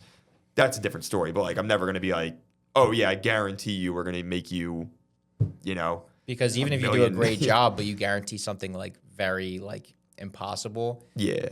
you're never going to get like the recognition, or your client will never seem satisfied. No, and that's a big thing. Like, and I see that with marketers a lot. Like, they'll come in and they'll be like, my retainer's this, and I guarantee you X, Y, Z. It's like, how are they guaranteeing you that? Yeah. I feel like sometimes, like, I mean, I feel like they're going to guarantee stuff like that because they either lack in sales and they need somebody to like be on their roster for sales. So they're going to guarantee, because obviously if you're a client and somebody guarantees you something that's like, that's why not? Like, why would I not take that deal? Yeah. But like, I feel like that's like the number one, not scams or it's just like misinforming, because like when there's somebody guarantee you something, it's probably too good to be true. Like, that's another thing. Like, I will tell people up front that like, until we get through that testing phase, we are gambling. We're 100% gambling. Like, we're putting money in and we're just testing to see if it works. Like, we're testing to see our returns. So for me to guarantee you something in like the first week, like before the first week is done, I'm like, how do you want me to even do that? You just want me to make this up for you? Like, we're both gonna be unhappy at the end of it. So I'd rather just tell you straight up that I'm not gonna give you a guarantee and a number. But if you want to have the same conversation that we're having right now, 2 weeks down the road or so, when the dashboard's got some data in there, then it's like we can see where the improvements. Yeah, I'm totally cool with starting to throw out numbers to you and everything. Like, because you and I would be looking at the same numbers on a screen together. Yeah. And like the same conclusions that I can draw, I can just explain to you why I'm drawing these conclusions. And you don't have to take my word for it. You can look at it and it'll back it up. Another thing too is I like to educate the people I work with. So like, to your point, like, I like to break it down and make it simple, because the people who are well educated on what I'm doing and why I'm doing it are more likely to say, yeah, Mike, let's go with that. Like, what you're saying, because it makes sense. Yeah. Like I said, like, I like to manage people's money in a certain way, but I'm looking at data. So like, I'm not just making stuff up or like taking a guess. Like, I'm going with the data and there's no emotion attached to it. So when someone wants to go against it, it's usually like their emotion versus the actual data. Whereas if we sit down together and we look at it, we're on the same page, and it's like pretty hard to dispute. So one of my big things for ideal clients is someone who is looking to actually not only get the marketing done for them, but understand it. Because if they sit down and they understand it, then that's more conviction. Exactly. Yeah. Whereas, and we're aligned the entire time, and it creates a long-term client. I found that the clients I have the worst time with are the ones where they go, oh no, Mike, I trust you, just go do it. Yeah. And then they send me off to do the thing, and there's no winning. Like, you lose. If you do a good job, you lose because they might not know where the leads came from, and they might say that they didn't come from you or this, that, and the other. Or like, they might not know why you did the thing. Or they might think you could have done way better if you executed on this. But then if you don't do a good job, it's all your fault. And it's like, because you didn't listen to them, or they didn't know why you did this thing that you did. So definitely have to educate people, and you definitely want to be like aligned in the metrics. Yeah, like I said, it's like your unique standing point. I feel like also with how you're wording it, those first like 3 months or a couple months, you'd say, while you're still like obtaining the data to even kind of like forecast and analyze what you determine to have in the future. I feel like you're testing the clients as well, right? Yeah. It makes sense that you are, because like, you know what you're doing, you've done it before, and all you need is now it's like, all right, there's plenty of fish in the sea. So I will be the first to tell you that I've dropped people. Yeah. And which happened. Not without a conversation though. Yeah. There's always conversations had, and it's always done in a way where it's like, hey, I'm gonna leave this off good. We're gonna give you everything you need to succeed. We're gonna help you do whatever. But you kind of, from doing it enough, you start to see trends that will be like red flags, where you know that whether we do good, do bad, whatever it is, like it's gonna end up the same way. Yeah. And I can really boil that all down to like, hey, I trust you, just go do it. That's, if you hear that, it's kind of like you pretty much know, because then you're not aligned. Like, no matter what you do, you're to blame. So thanks again, for watching the Thrivvest podcast. Huge thank you to Mike. It's been like 3 hours since we started. So, you know, it really means a lot to us. It's like midnight right now. So, but yeah, I mean, just. It's later than midnight. But Yeah, like we said, we appreciate you coming Plug and your stuff, bro. Yeah, you know, thanks, Mind Your boys. Business Media. Everybody hit up Mind Your Business Media.